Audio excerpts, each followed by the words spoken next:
What's Ladies up, beautiful people? What is going on, man? Are we doing this again? Is this like another Prophet and Paradox episode? What is it? Episode like 15? Give or We're on take? episode 15, dude. We've done almost 4 months of this crazy live podcast. Crazy insanity. I'm excited. And I'm not going to lie, bro. We got a couple things to discuss. But first of all, can we just talk about how excited I am about how this particular day's podcast is already ramping up to be something special, just by based on some of the things that we saw in the background. What I just realized right before the podcast. That's literally it. That's why you're excited right now. And yeah, you know what? I'm gonna have to give it to you. It's pretty crazy what I just saw. It's pretty fucking annoying. It is. Here's the thing, bro. Here's the thing. Hear me out. First of all, my goal is to convert you to wearing a MAGA hat before the end of this whole thing. There's like almost no shot. That's going to be real friggin' hard. It is. But here's the thing. It's not my job to convince you. It's your job to be reasonable enough to be convinced. Boom. Bars? That's a bars in some way. But speaking of not being reasonable enough to be convinced, can we talk about the train wreck that was last week's podcast for a second? I'm calling it the train wreck. In the history of horrible podcasts, I'm putting last week as one of the worst. Now, to be clear, I've gotten a lot of messages and a lot of DMs, including the two people hearing this thing. You could only see one of them, Jamarco, Jonah, all disagreed with me. They thought last week was fantastic. I thought it was horrible. I wanted to punch myself in the face immediately when it finished and remove it from the internet.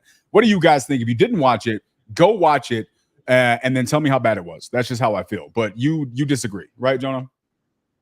I thought it was great. We got more engagement than we've ever gotten. Yeah, I thought it was great. I mean, like, you feel like we didn't get anywhere, and I sort of agree. I don't think we got anywhere with each other. But the thing is, at least here's my opinion on it. Okay. You and I don't have to convince each other. Who I'm talking to, even more than you, like I am talking to you, obviously. But in my head, I'm really trying to convince the audience of if whatever I'm thinking, right? Generally, right? Obviously, the most important, I try to think, you don't believe me probably, but I try to think that I put the truth above everything else, right? That's how I feel that I'm doing, right? You obviously feel you're doing the same as well, obviously. So the real question why I like it so much is because it's like, okay, that was the podcast where we disagreed the most by far, like very vehemently disagreed. So it was A, and more entertaining because of that, and B, it really was something where people could see both sides as clearly as possible. I know you don't like that we didn't get anywhere and we were getting stuck at certain places, but I think those are the places where people go, okay, wait a minute, what do I think about this? Now I'm going to go do it myself, right? So I don't know. I thought it was great.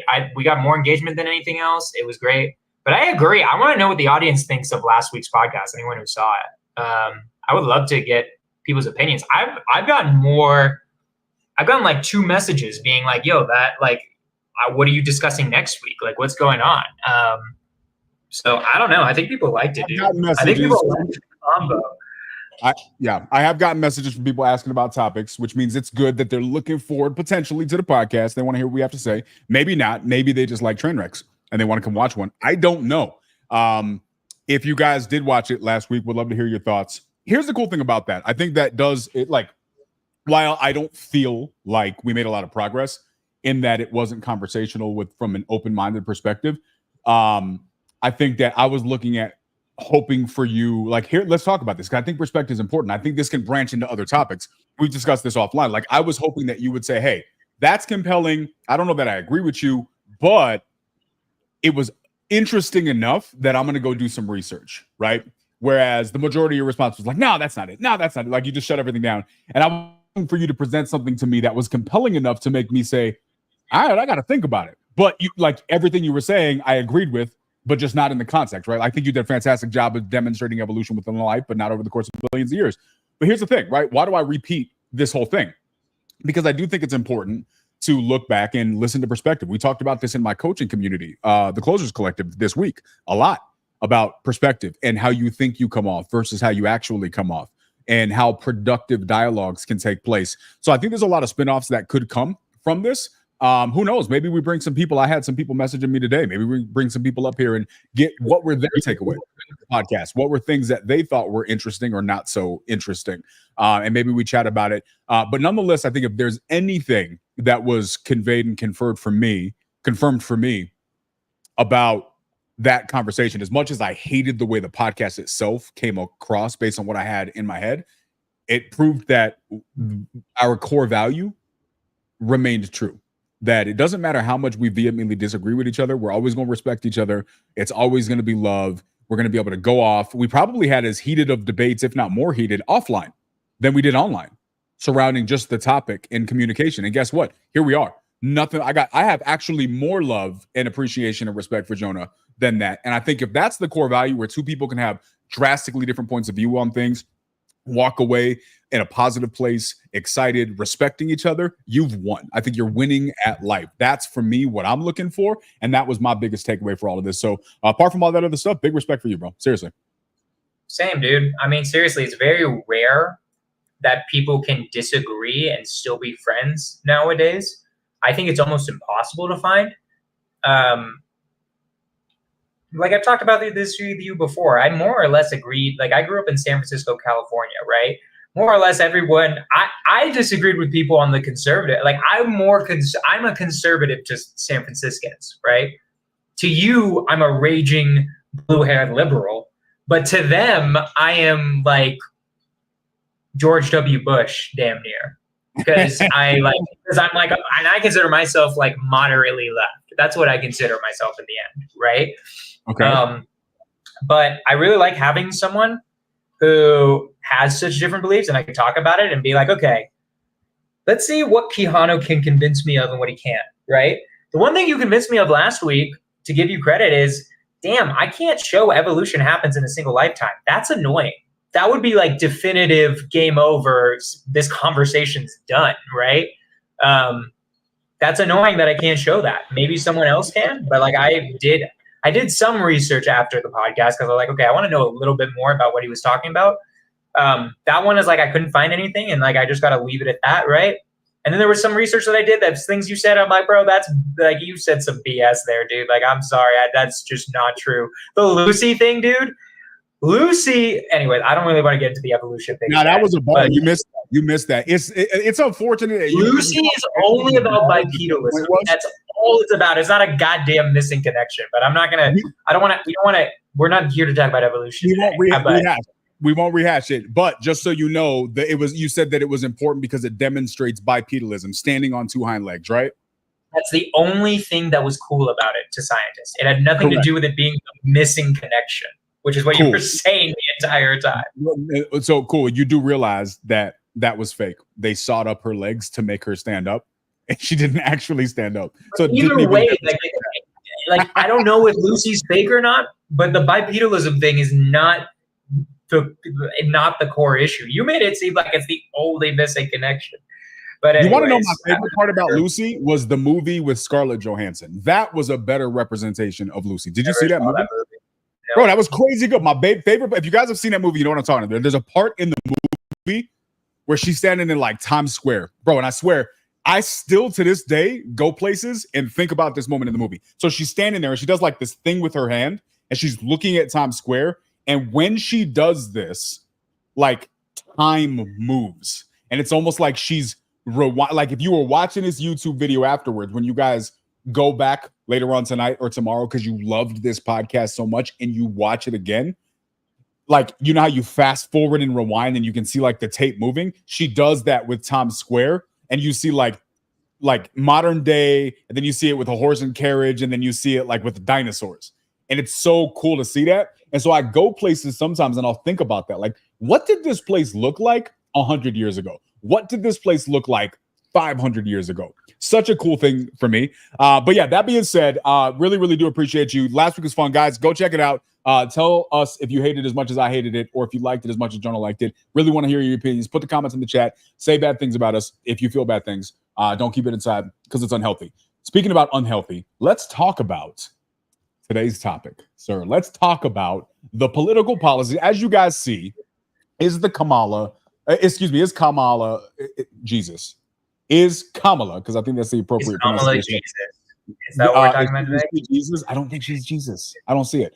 I don't think But Jesus is she either. the new hope for Americans? That's the question. Today, the goal of today was to talk about Kamala's policies, the Kamalacies. But then there was one problem. What was the problem, Jonah? Why are we I look like an struggling with the asshole topic here, of- which is fair enough here. Like I just look like an a-hole. Let's just do it. You guys, you were Gianmarco was waiting for me to look like an asshole here. I'll give him his That's fair cake so he play. doesn't. Like I it's didn't even fair. know I this. did it right before the podcast, so it's completely fair that I just look it up. And I'm pretty annoyed by this because my whole plan for today was to go to Kamala Harris's website, right? And then like just analyze her policies. I go there. This is her website. It has a donation thing. It just talks about her and what she's done. She doesn't really say any of her policies, which is really whack. It really destroys what I want to do with the podcast and just makes my side look annoying. Like I don't why don't we have policies here? This is stupid. Why, like who cares? Like what we have their policies. What are our policies? Because this is something that annoys me about Democrats. Because like it's like, what are we doing? Are we just fighting on the fact that Trump is a dictator? Sure, that's an issue. It is a big issue, and I still have done all the research that Keanu is hiding from y'all because he's part of the mainstream media. I am part of the fake news, guys. He has uncovered me. The truth about all of you, but nonetheless, I have to admit, why the hell doesn't she have any official policies up? So my first question, I guess, because I just showed that, is wait, can we talk about the huge strategy? The huge strategy that Gianmarco put out there. So when Jonah suggested this, he was like, hey, let's just go out there and like not prep. Let's just raw, live and in person, review her policies on her website and talk about it. I'm like, bet, let's do that. Gianmarco knew the whole time wasn't nothing on that website. It was blank. And so he was sitting there quiet. It was a setup. It was a setup. And it was a worthy setup. It was all a setup. I understand. It's cool. Wait, okay. I have a question, though. I have a question for you or the audience or anyone who knows. How have people been talking about our policies then? Where are we getting these policies that Pace is talking about? Like where are these coming from? This is a fantastic question. Shouldn't we try to find that out? Because that means like, what if all this is a lie? What if like this is fake news from Republicans also? Like, I just don't get it. Where is it coming from? So here's the question. Here's a question that I genuinely, and I mean this is an honest question, bro. I'm pardon me looking at my phone. I'm trying to post this on Instagram. I haven't posted it. That's a fair question, and we should talk. We're going to talk about that. But let me ask you this, bro. Would it matter, right? Because there are a lot of people in your neck of the woods that genuinely they're getting away with this because they can. Because there are people who are like, I know you ain't doing nothing for me. You ain't telling me nothing that you're about to do. You're not giving me any information, but I'm going to vote for you anyways. Is this a shining warning sign as to the problem with the anyone but Trump perspective that is permeating our country? It would be a potential problem with it. I agree. I think it is a problem that she doesn't have any of her policies on her website. That is a huge issue. Right? Like you can't just be anti-Trump. You have to actually provide a vision for America, right? Other than like pretty words. I agree, it's a problem. Okay, so what do we do? So let's talk about this, guys. Anybody you guys know her policies or anything like that? Feel free to put them out there. I think that the majority of the things that they're getting are from her speeches. The things that she has said, she puts out their ideas, like the tax plan that she put out there. In fairness, I looked into this. I had a really hard time finding anything with her saying it, or a breakdown of it. All I saw was news articles giving opinions on it. I couldn't find it myself. Granted, maybe I'm just not knowing where to look. But the reality is if I'm just the average citizen, I should be able to go somewhere and look up. Okay, she proposed this tax plan that everybody's complaining about. I don't want to just believe people's secondhand regurgitation of that. Where can I find it? Where can I find the information on this? And I couldn't find it. Well, let's do this. If it's from her speeches, let's just watch one. I found one thing on the BBC. right? This is apparently from one of her speeches. Can we watch this like minute, 10-second video and see what she says? This seems to be something about her economic plan. Let's do it. I think this is the one, actually. That's low as hell. Can you guys hear it? Can you hear that, Kiana? No. Okay, hold on a second. Wait a minute.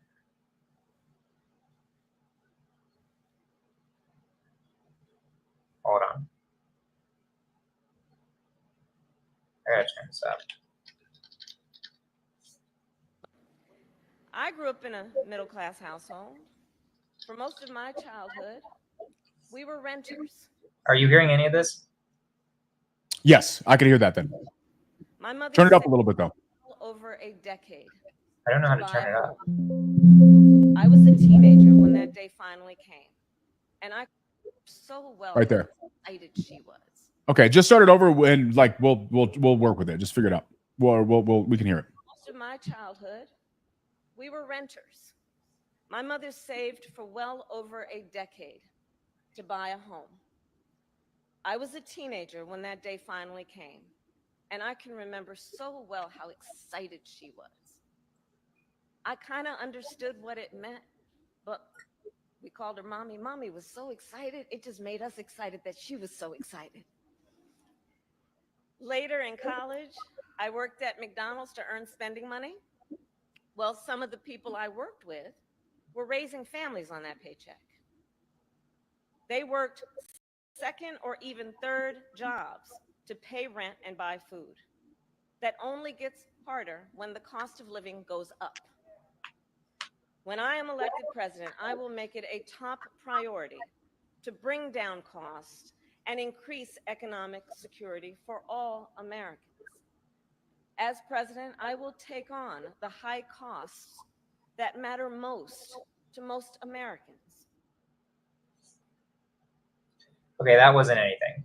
That was just politician speech stuff. I wonder if we listen to more of this, she's going to say anything more. My assumption is, and I have not watched this. If you guys have watched the whole thing, please do me the favor and correct me if I'm wrong. But my guess is if we watch the entire thing, it's just going to be more of that. Attacking rich people, telling stories about people who are struggling, and then saying, so to solve this, I'm going to rich people in that. Hold on. To be fair, she didn't say anything about rich people in that. She was just saying that she used to be poor. Her policy is aimed at rich people. So by definition, I think it's this whole $100 million taxing where the hell did everyone get this from then? Like, just real talk. If she hasn't released a policy, it was there. Okay, hold on. I tried to find it too, just to be clear. Harris on taxing. What is it like? What's the way of saying it? It's not non-selling assets. Taxes just do assets. Capital gains. Okay, so Real Action says that her speech at the DNC had the taxes and the $25K tax credit for the first time home buyers. Now, Real Action, was it that speech? I'm pretty positive all the clips I saw was she was wearing that blue suit. Yeah, it was unrealized capital gains. Yep, that's the one. Okay, Kamala Harris, unrealized capital gains. It's capital gains and unrealized capital gains. It's both. Well, this is the one that like is really crazy, right? That's the one that's getting everybody like, completely. Yeah, it could be in that same speech, bro. I tried finding the clips of her just speaking as well, and I could not find them. That's so aggravating. I hate how hard it is to find actual information. It bothers the hell out of me. Okay. Because, like, what if it's just all fake? What if, like, everyone who's saying this just didn't do any research? You know? Like, I can't tell. Because, like, I don't know if these news articles are real. And I feel like everyone's going off that. Oh, my God. Hold on. Okay. Vice President picked back on many of Biden's talk, including his pledge not to raise taxes on anyone making under $400,000 a year. Okay. Well, hey, there's something. That's a policy. I bet you agree with that. I agree with that, right? What's that? No increasing on anyone below $400,000 a year. Hasn't that been their talking point for like every election for the last however many years? Yeah, and they haven't done it. So it's keeping the same policy. Okay. I think that's good. But she has plenty of other big fact. Okay. Apparently they're listed here. I disabled the fucking ad blocker. Stop. So you're not spotting anything else. Let's see what you find here, and then I'm gonna ask a question. Oh my god. Okay. You guys are watching Jonah rage. Kamala Harris has big plans for your taxes. Here's what could come into play. Oh god, I'm gonna murder everyone. Can we? Okay. However, on August 16th, Harris delivered a speech. Is this the speech? Can I watch the speech? I want to go to the source. I don't trust anyone. I want to see how close we can get to this goddamn speech. Give me the speech. Because I don't trust Forbes. I don't trust any of these people. Oh my god.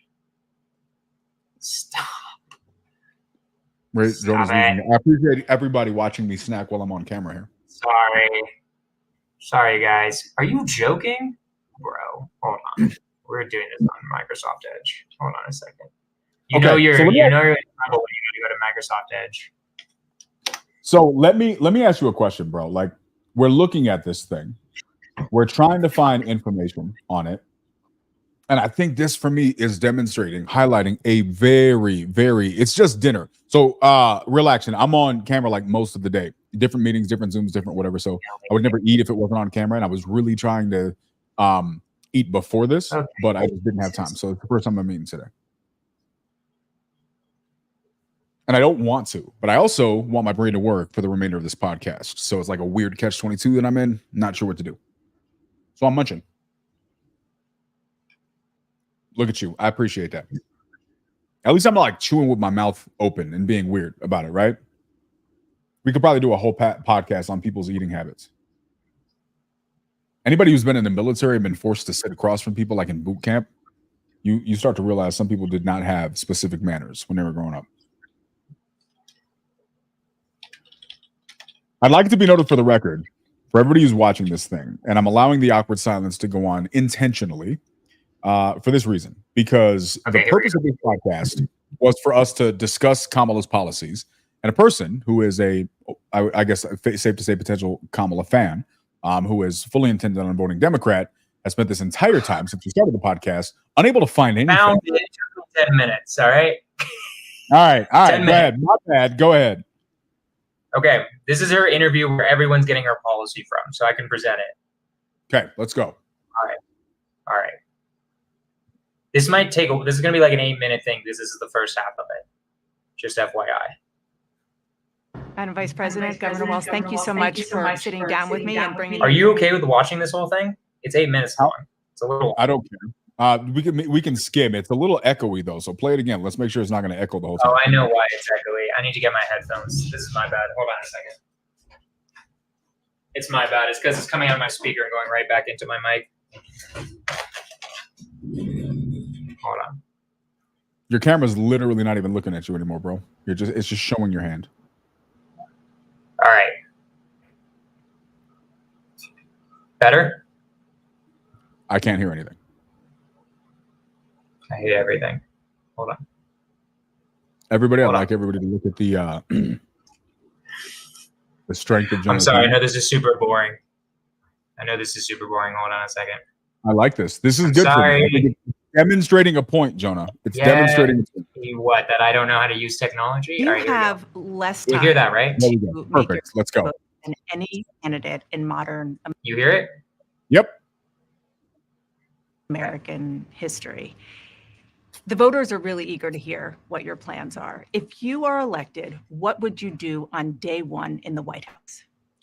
Well, there are a number of things. I will tell you, first and foremost, one of my highest priorities is to do what we can to support and strengthen the middle class.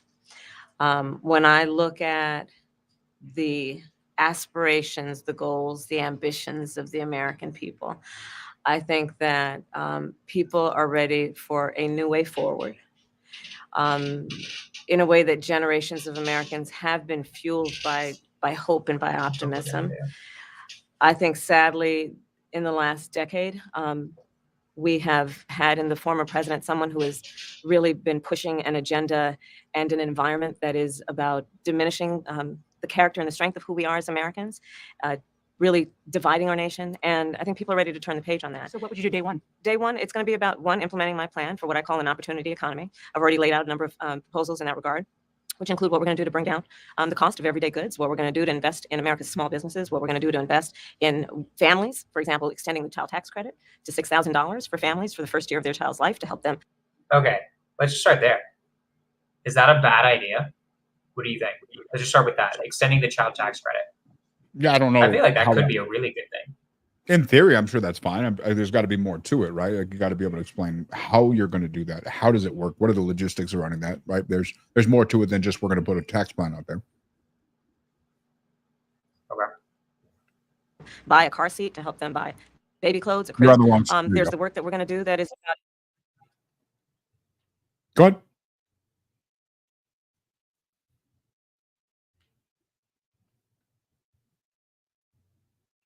Is Jonah frozen or is that just me? Fuck me. No, I'm lagging the hell out. Okay, this happened last time to me in Scorch Affairs. I might have to restart my internet in order to share this. Can I send you this link and see if it works better?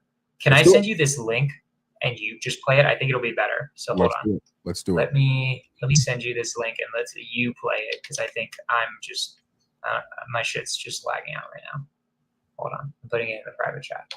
Okay, now I'm gonna like close things because I don't know why all of a sudden my internet just went down during that. So I'm gonna stop share screen. I'm gonna delete everything. I'm gonna cancel all my stuff. It's in the private chat. So if you can share your screen, I'm gonna try it from your angle. All right, give me 1 second. Share my screen. All right, let's see, guys. And play it back in 1.5 too, like I was doing, so we can like get. No, we got you. Let's go. All right, you can see it. Bus tour is You hear it? well underway here in Georgia. Yeah. All right. You have less time to make your case to voters than any candidate in modern American history. The voters are really eager to hear what your plans are. If you are elected, what would you do on day one in the White House? Well, You can go to like 115. here in Georgia, That's where I was. ready for a new way forward, in a way that generations of Americans have been fueled by hope and by optimism. I think, sadly, in the last decade, we have had in the former president someone who has really been pushing an agenda and an environment that is about diminishing the character and the strength of who we are as Americans, really dividing our nation. And I think people are ready to turn the page on that. So what would you do day one? Day one, it's going to be about, one, implementing my plan for what I call an opportunity economy. I've already laid out a number of proposals in that regard, which include what we're going to do to bring down the cost of everyday goods, what we're going to do to invest in America's small businesses, what we're going to do to invest in families, for example, extending the child tax credit to $6,000 for families for the first year of their child's life to help them buy a car seat, to help them buy baby clothes, a crib. There's the work that we're going to do that is about investing in the American family around affordable housing, a big issue in our country right now. So there are a number of things on day one. What about you? Well, I'm excited about this agenda too. As I said, the idea of inspiring America to what can be, and I think many of these things that the vice president's proposing are things that we share in values. And the child tax credit is one we know that reduces childhood poverty by 1/3. We did it in Minnesota to have a federal partner in this. Unbelievable, I think, in the impact that we can make. You talk about, you call it the opportunity economy. You are well aware that right now many Americans are struggling. There's a crisis of affordability. Can you pause for a second? One of your campaign themes is we're not going back. Can you But I wonder pause, what you say to Deanna, voters. just for 5 seconds? Yeah. what's that? Okay. I just want to throw it out there. Like, at least so far, I mean, maybe Gianmarco can come on here if he doesn't like the child tax credit, but I feel like that's a really good idea. Like, isn't that a really good way to keep people from struggling if they're like super poor? Like, give them like to make it where they don't pay quite as much in taxes. Yeah. So here is in Galaxy Big Bird. What's up, Galaxy? Can I call you Big Bird? Is saying that maybe it's very similar to what was put in the stimulus bill, so it's not a huge thing. Well, they said it moved from what she's proposing is to make it 6,000 instead of 3,600.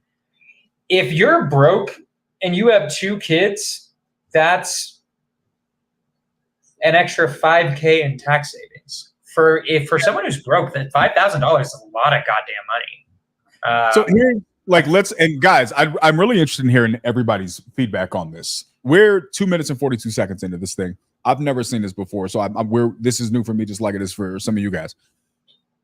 Here's what I'm hearing here. I'm hearing deflection, use up a lot of time. Oh, by the way, child tax credit. She had to ask Kamala twice for the answer to the question. And then the way she answered the question was, here's your talking point that you're supposed to say, because everybody likes kids. So say something that's going to make everybody say, well, of course, who's going to think that's a bad idea? That's fantastic. So let's change. This is what I'm hearing. Now, they may impress me and present some very, very compelling information throughout the rest of this. Donald Trump is guilty of evading answers as well. So I'm not going to give him a pass if that gets presented either, right? So, but what I'm saying is, I'm here. If you went I knew you were, because the only thing people know how to do is respond using Trump's name instead of responding based on the merit of the point that was made, and that's a problem. If when I say this woman's evading an answer, the only person you can think of is Donald Trump, you are obsessed with freaking Donald Trump, and that's a problem. I think politicians do that. This is a politician answer. Politicians do that. Trump is a politician. What I hate is when everyone thinks that Trump is any different than any other politician. He does the same shit. Yes, Kamala is a politician. Guess who's also a dirty politician? Donald Trump. That's how I feel. My thing is they're all politicians. That's my opinion. Let me ask you this. Let me ask you this. If you were on my acquisitions team, I'm starting a new acquisitions team, and you're going to be on the acquisitions team, and you're like, hey, Quijano, talk to me, bro. Like, what is going to be the plan for the acquisitions team? Like, what are we doing? How are we going to make this thing fancy? And I'm like, no, trust me, bro. Like, I really love acquisitions. And when I was a kid, I didn't have acquisitions, you know what I mean? And so now that I'm an adult and I can do acquisitions, I really, really want to make acquisitions super something special. All of the other acquisitions teams are trash. So I'm going to put out a really good acquisitions team. And hopefully someday, one of the things that I'm going to put out there is the opportunity. Of course. Look at you, right? Like, you're already lost. As a person who is going to be— I said I agree with you. That's a terrible plan, right? I 100% agree with you. Right. So for me, I'm not hearing anything impressive yet. I'm hearing you used a catchphrase. Okay, if you're able to successfully give $6,000 to single moms, go crazy. Go crazy. That's fantastic. It's not a fraction of the amount of money that you've spent on housing for people who aren't from this country, who were bused or flown in illegally, so that they could probably vote in the election in your favor, right? You're giving people— What are we talking about right now? What are you talking about right now? The illegal immigrants from somewhere else in the world, whether it's Venezuela, Mexico, other countries, who were flown into places like New York City and then given $4,000 to cover housing. Who flew them in? Exactly. That's the question that we need to be asking. What do you mean? Wait, hold on. Did Kamala throw them in? Who flew these immigrants? Wait, hold on. No, I have not heard about this. Have you literally not heard about this, bro? God damn it. Wait, my stuff's screwing up. Hold on. My headphones. Say me in the chat if you guys know what I'm talking about here. Wait. God damn it. My stuff's not working. Keep talking. No, you're good. You're good. Okay, there we go. Sorry, just my head. As soon as that happened, someone gave me a call and my headphones were connected to my phone. Okay, did Kamala do that? Who did that? Did she do it or did she not do it? Jamarco, if you could do me a favor and find actual information, I do not want to speculate anything because I don't want Jonah poking holes in this thing like it's Swick cheese. If you can find— I swear I know nothing about this. I don't care unless Kamala did this. If she doesn't support this, flying in illegal immigrants, it's not relevant. So it has to be the Biden administration. Hold on. I just want to understand what happened according to you guys. I am not going to answer this question. I am going to let Gianmarco. I'm gonna let Gianmarco find it in documentation. Okay. I have done this with you way too many times to say something, and then you'd be like, "Yeah, but." Right? Let's just let Gianmarco, are you here? Or comment that you're alive and then find some sort of something pointing to this, sir, if you do not mind. That would be helpful. Right? But so here's the thing. If That there sounds are, crazy. yes, it does. Panama has 50 to 60 buses a day drive to the border. Like, it's actually Yes, crazy. but is Kamala like paying for buses to come, or just poor Latin Americans coming to America on their own dime? Like, there are issues with illegal immigration, but like, it is one thing to be like Democrats are paying people to come here versus saying, hey, we don't have a strong enough border policy, so we're incentivizing people to come here, right? And that's not good. And that's a fair argument, right? That's what I'm almost positive is happening is Democrats are having really weak immigration, and that's creating issues, right? I don't believe they're paying people unless somebody can show me evidence of it. If they're actually paying Mexicans to come over here, that'd be cool. That'd be wild. That would be wild. We're talking about that. I don't want to. I'm trying to really be intentional and let's get you the links and then we'll circle back to that. This could probably should be a whole podcast because this is actually crazy. What's happening in Aurora right around you is crazy. This is a huge problem. Should I do some investigative journalism? Should I go to those buildings? 100%. But you got to be safe. I might die. Have you really not seen these? Like, have you seen the apartment? There's 2 apartment complexes, I believe, now that have been completely evacuated. I saw what Gianmarco put. Okay. So we'll table that for a second. We'll circle back because I want to be able to show you some things so you're not just. But since I live there, I want to go to these apartment complexes and see what 15 minutes away, I could investigate whether this is true or not. Just throwing it out there. Here's the point. Like to answer your question about a tax credit for kids, dude, who's gonna have an issue with tax credits for kids? I don't think that anybody's gonna really have. I think Republicans have issues with tax credits for kids. I don't think they like that. Usually, they usually are like, look, everyone like. Usually Republicans. What they do is they say they just don't want anyone paying any taxes, which is silly. That's not how society works. Nothing's gonna work if we don't pay any taxes, right? Generally, what I see Republicans doing is giving they'll give tax breaks to everyone, but then they'll give the vast majority to people who make an insane amount of money, generally speaking, right? That's generally what I've seen policy-wise from Republicans, right? You can argue whether that's good or bad. I mean, there is an argument for trickle-down economics. I don't believe in it, but it's a possible argument that if you give more money to rich people, they create more businesses and stuff like that. I don't know how true that is. I don't think it's played out personally, but there are people who are against that for sure, Keanu. I bet there are some Republicans who would be like, or at least some old conservatives. I don't know about this new wave of conservatives. Some new waves of conservatives might be cool with it, but like definitely like George W. Bush conservatives would be like, no, fuck that. I feel like, or just give everyone tax credits no matter what. Like just have like a flat tax rate or something. I don't know. That's how I feel. Okay, so we can watch this one. Yeah, here's the thing. So Gianmarco just sent a link. Gianmarco, I need more information. If you could find something similar to that, that's a good news story. Something that specifically states who's paying for it. I know who's paying for it. I know who pushed for them to pay for it, and it's a pretty clear trail of things. I'm trying to stop saying this because I know how Jonah get down. Jonah loves Swiss cheese, so he just be poking holes and stuff. So I'm just trying to make the truth.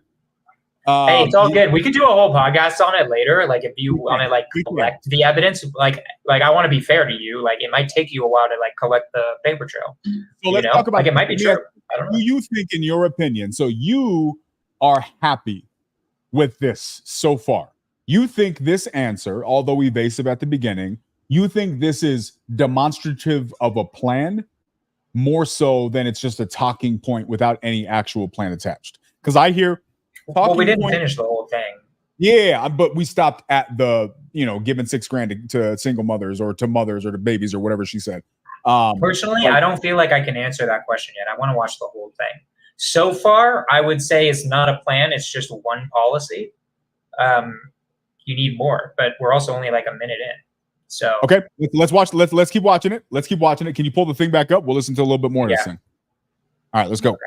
Who do want to go back when it comes to the economy specifically, because the groceries were less expensive, housing was more affordable when Donald Trump was president. Well, let's start with the fact that when Joe Biden and I came in office, during the height of the pandemic, we saw over 10 million jobs were lost. people, I mean, literally, we were all tracking the numbers. Hundreds of people a day were dying because of COVID. The economy had crashed. In large part, all of that because of mismanagement by Donald Trump of that crisis. When we came in, our highest priority. Let's talk about that. Do you think Do you agree with that or disagree with that? That's what I'm about to ask you. Oh, okay. I'm going to be insanely fair to Donald Trump.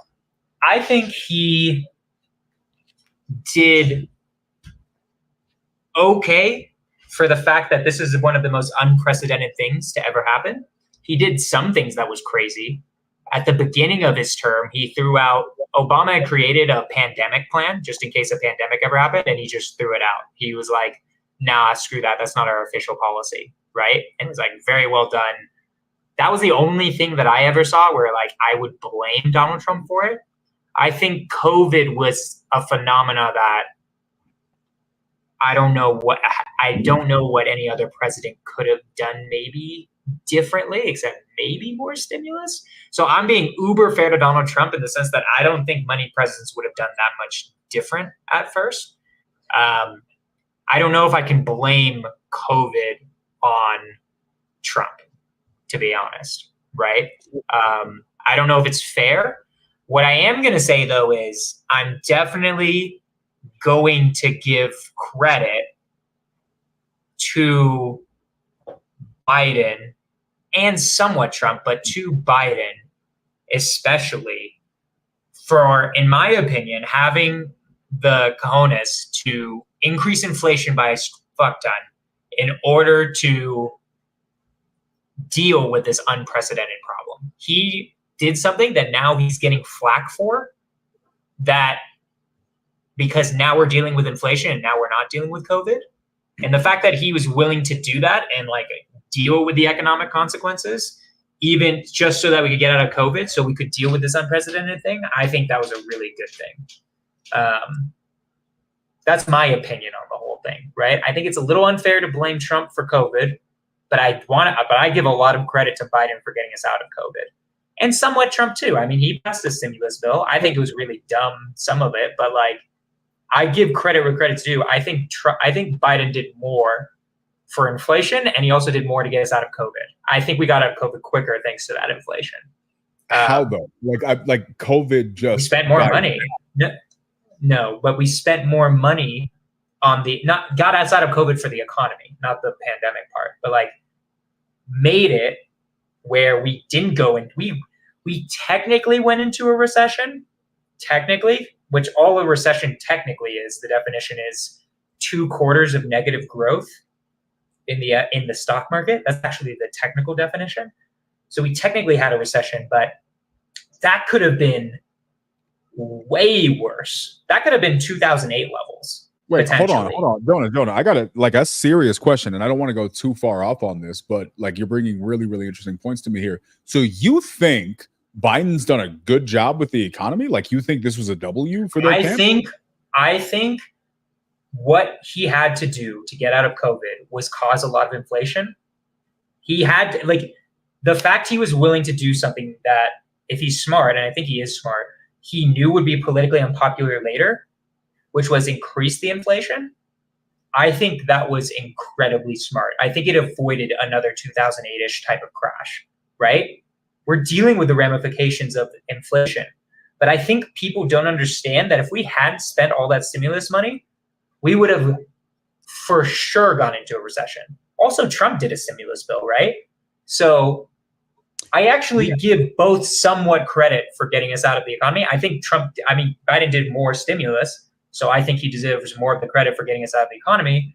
And he probably deserves more of the credit for increasing inflation, but now it started dropping again. Inflation, what is inflation at currently? Let me ask you this. Right now. Inflation right now is averaging 2.9 to 3.8%. That's still high, but it's nothing compared to what we had. The fact we avoided a recession, we had some inflation in order to do it, but now we have avoided a recession, bro. Like first and foremost, to be clear, dude, I think let me ask you a question. Let's say Trump gets elected January, February, September, 18 months later, we go into 2008 or worse recession. In your opinion, whose fault is that, Biden or Trump? 18 months after he's in office? Or 12 months, 6 months, pick your time frame and tell me. Well, I mean, those time frames are different. If you're 6 months in, probably the previous administration. If you're 18 months in, probably your administration. Time frame, in your opinion, where's the cutoff where it's now it's your fault? Probably first year, after first year. Okay. It kind of depends. I mean, to be honest, my real answer is, did you do something that created the recession, right? So for instance, George W. Bush deregulated the hell out of the economy and the banking system. I think there's a direct causal link for that in 2008, right? He deregulated and basically got rid of a lot of the regulations that were in place in order to make it where they didn't have all these shitty mortgages going out, right? He got rid of those, right? Because that's what Republicans believe in, is deregulation of the economy. And I think that caused that recession. Because I want to jump in. Let me ask you this. I think we've actually discussed this here. I've heard this discussed a lot of times. It's argued that one of the best economies we've had on a lot of fronts economically was during Trump's administration. Would you agree or disagree with that?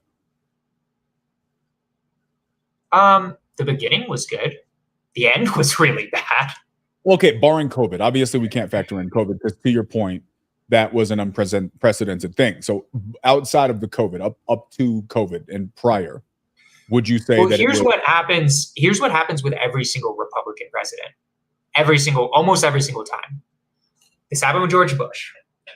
They get into office, they do deregulation and tax cuts. That's like eating a fuck ton of donuts. You feel great for the moment, and then you keep eating donuts, and then you get fat, right? So how I view Republicans' policies is, of course, if you cut taxes and deregulate, initially the economy does great, but then it spirals out of controls and leads to recession because nobody's watching anything, right? And I'm only going off of history on here. That's what happened with George W. Bush. We could go into past Republican presidents. I think if Donald Trump, if there wasn't COVID and he had gotten elected in 2 terms, we would be in a really deep recession right now because he just did tax cuts and didn't reduce spending at all, which initially makes the economy great. Anywho, that's how I view Republican presidents. The answer is yes, but I also want to caveat it with there are issues with I feel great when I eat 12 donuts, but eventually I will get fat, and that's the metaphor I'm going to use for it. Yeah, donuts make you feel great. I agree. The economy was great initially. So then how do you solve for what Richard just said right here? When was there a recession in the last 16 years? Here's my question, bro. Here's what's funny. Wait, where's the recession in the last 16 years? COVID and right before 17 years ago with George W. Bush. Both of them were under Republican presidents. When Democrats are in office, at least for the past 16 years, there weren't any recessions, right? Obama got us out of George W. Bush's. Biden got us out of Trump's. I'll be fair to Trump. I don't think COVID was his fault, but still Biden was the one who got us out of it in the end, right? That's just the truth. So, yeah. Here's what I'll say, bro. Here's what I'll say. One, let me give you a huge amount of credit. I appreciate you being as fair as you were about COVID as it relates to Trump. I hate that you had to preface it by being called overwhelming. I'm going to be overwhelmingly fair. No, you're not. You're just being fair. And the fact that you have to give that much of a freaking preface because it's Donald Trump is demonstrative of a bigger issue here that nobody wants to talk about. Whatever. I'm being fair to him. But that being said, here's what I'll say. We'll circle back to this in a minute. Here's what I'll say. Like, that for me is crazy, but it's insane to me how outside of that, what you did do, people are just so naive when it comes to here's the things that you always hear. Oh, well, it's always the previous administration that's responsible. So the amount of people that I hear say the reason why the Trump economy was so good was because of Barack Obama is crazy. So Barack Obama, the first 4 years were trash because of Bush. And then it went really, really good, but it was really good when Trump was in office, but that was because of Obama. Wait, hold And on. then- You're arguing as a straw man. I didn't say that. I said Trump deserves maybe I should preface it. Trump does deserve making his economy was really good. How I view it is that it would have eventually become bad because that's how it works in previous Republican administrations when you do tax cuts, no spending cuts. It's like eating a bunch of donuts.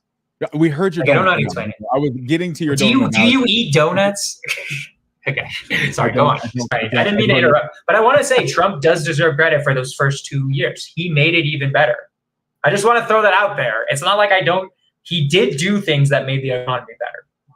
Okay. All right. So that's good. Because I'm overwhelmingly fair always. Overwhelmingly fair. Every unbiased news right here, bro. All right. Let's just go back to Kamala's fantastic demonstrations. So you thought that he did a decent job. Okay, that's fair. I appreciate that. Kamala disagrees. She thinks he did a horrible job. And everything bad that happens is his fault. But let's continue.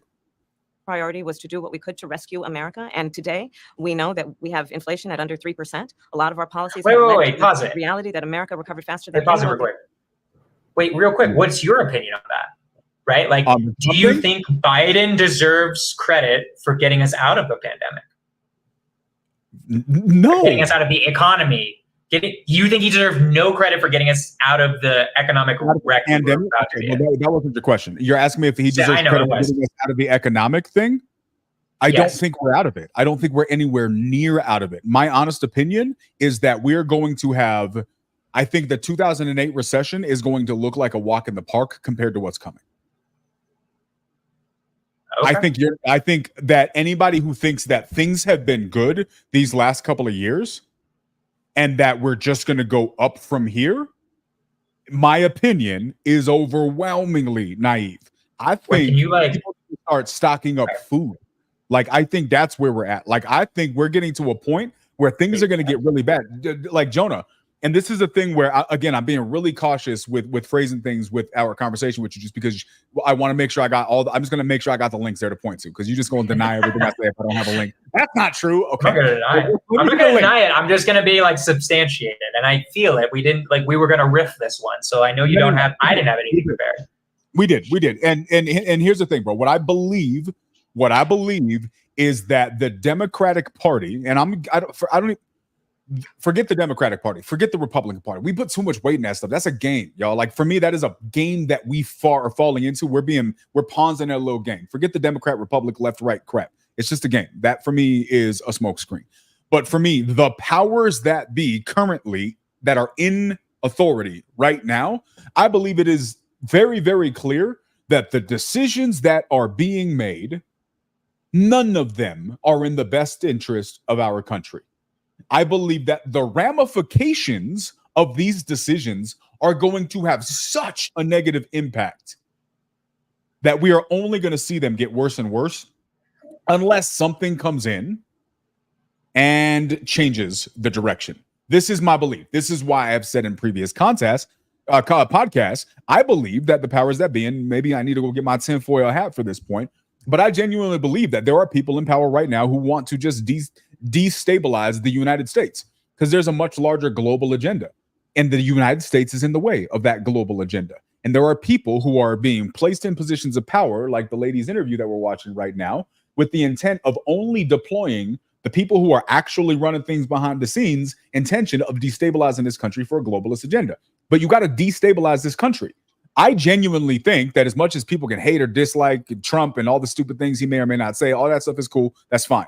Right. But you're talking about personalities and emotions. I'm a grown ass adult. I'm not worried about your concerns for people's personalities or emotions. That's a factor. It's not the most important factor, in my opinion. This is just my opinion. But when you look at certain things that happen, I think he stopped a lot of those problems. Right. ISIS, who was a problem for God knows how long. I was in the United States military on 9/11.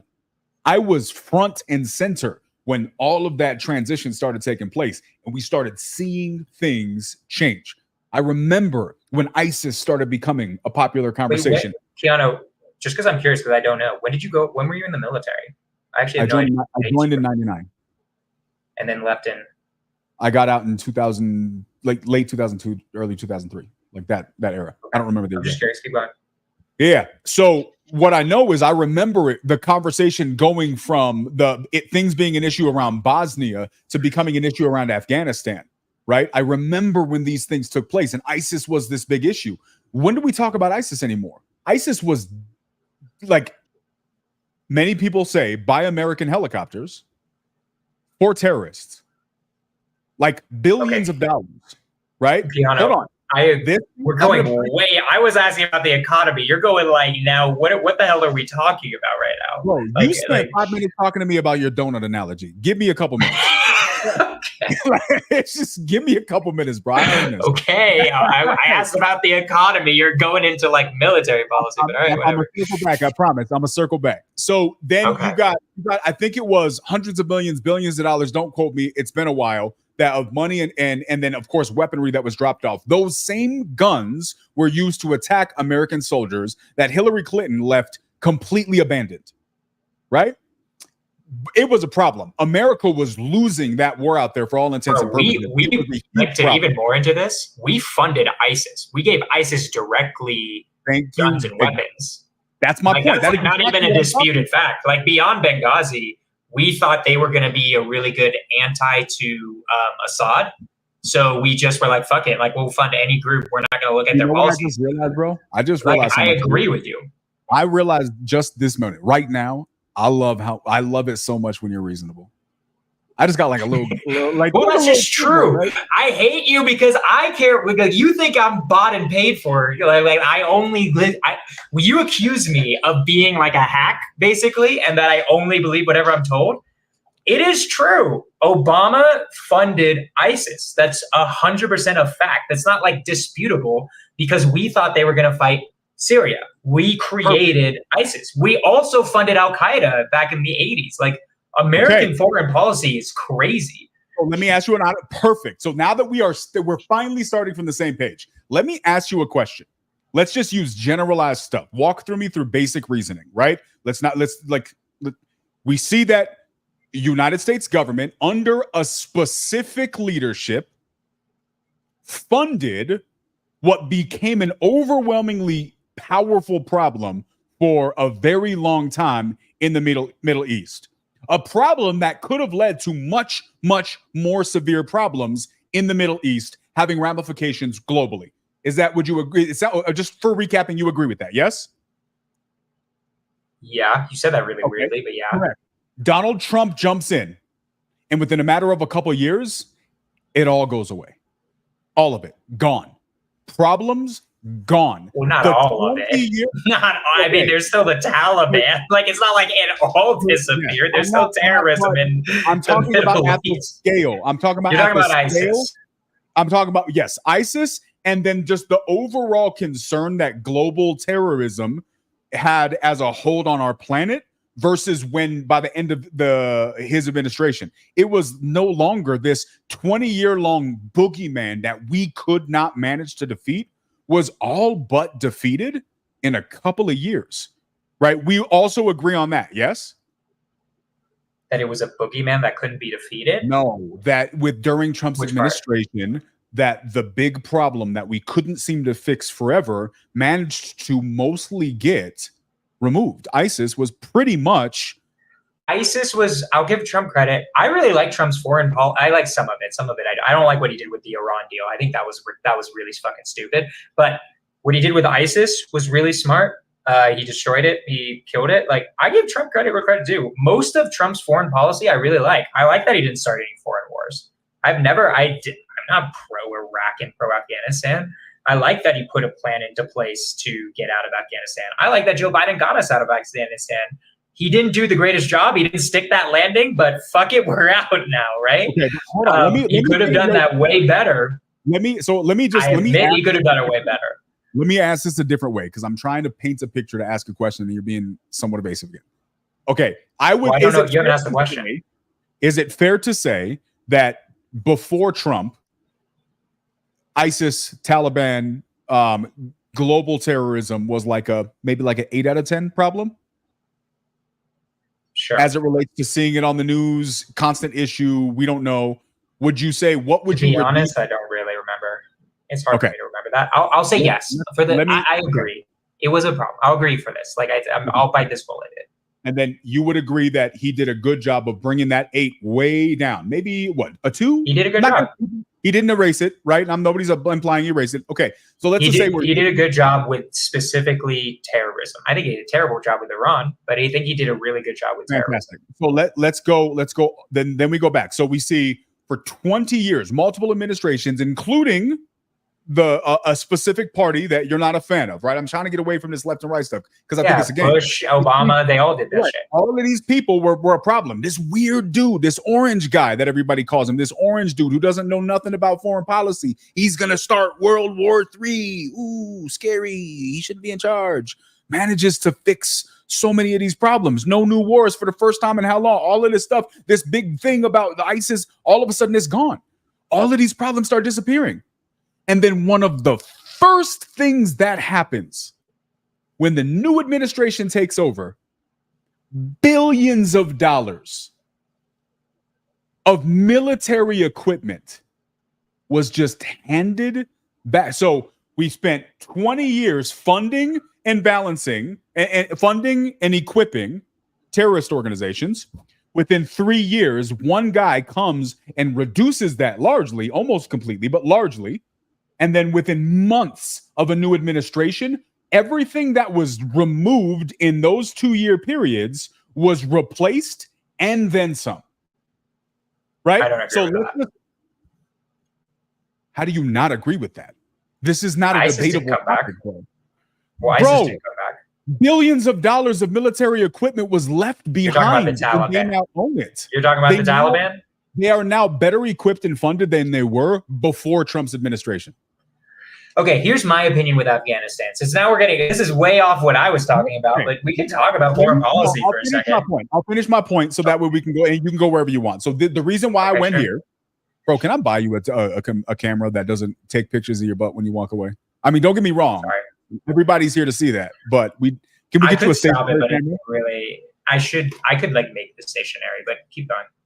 Okay, so here's my summary, bro. Here's the summary, like that I brought this up for. When we talk about the economy, I think what I just explained to you about the military stuff is a simple example that I can point to that we could use a lot of financial examples, financial decisions, just like military decisions that were made that make it very clear that there are people who want to make the American government very weak, make us vulnerable. And one example of that is funding of terrorism. Now, all of these, God knows how many people have been let into the country recently, because that's a whole other topic. We should really just do a podcast on how many people are just flooding into this country now, right? One guy came and erased it. So what I think is that those examples, billions of dollars, you saw America funded ISIS. Trump comes in and fixes that, essentially, for all intents and purposes, for lack of a better phrase. And then all of a sudden, the first thing he does while he's back in office is give him all the stuff that Trump broke. Like, for me, at some point, when do we start saying that's a little fishy? Why did we have this unsolvable problem for 20 years? This one guy who supposedly didn't know what the hell he was doing was able to fix something that two administrations couldn't fix, right? This guy comes in and fixes it in a couple of years. And then the first thing you do when you're back in power is go and break it again. Like, at some point, when do I have to ask myself, if you got a new girl that you're dating and all of a sudden every time maybe I got her, she had an old phone.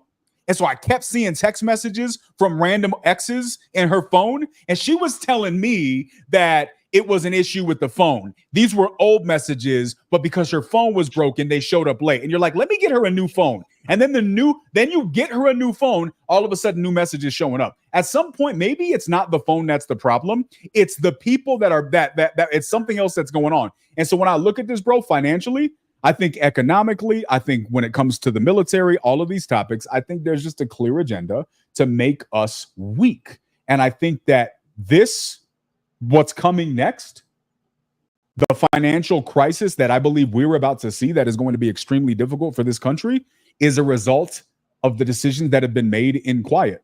over these last 3 years and then the previous administrations before that. I don't think they're trying to help us. I think they're trying to destabilize us and make shit bad. And I think those military examples are just one thing we can point to demonstrate that. Okay. I will even give you, you know what I'm going to do, Keanu, to show you how overwhelmingly fair I am? I'm going to add on to the great things. Fair. So I'm going to add on to the great things Trump did as in foreign policy that you didn't even mention. He actually started normalizing relations with Israel and all of these Gulf states that had hated Israel for so long. I'm not going to lie. If Obama did that, he would have gotten another Nobel Peace Prize. For sure. Like the fact he almost made peace with Saudi Arabia and Israel is actually one of the most insane things ever. So Trump's foreign policy is amazing. It's not perfect. I think he completely fucked our relationship with Iran, which I could get into, right? We had an amazing deal with Iran that, and we could get into this on another podcast, where basically it would have made it impossible for Iran to make nuclear weapons for at least 10 to 15 years. And then they would have had to renew it if they wanted to keep getting trade and other stuff from the West. And all we got Russia, we got China, we got everyone involved to be like, no nuclear weapons, Iran, right? Obama did an amazing thing to get all these countries together to stop Iran from having nuclear weapons. Iran having nuclear weapons is 10 times worse of a problem than terrorism. 10 times worse. 20,000 times worse if Iran had a nuclear weapon.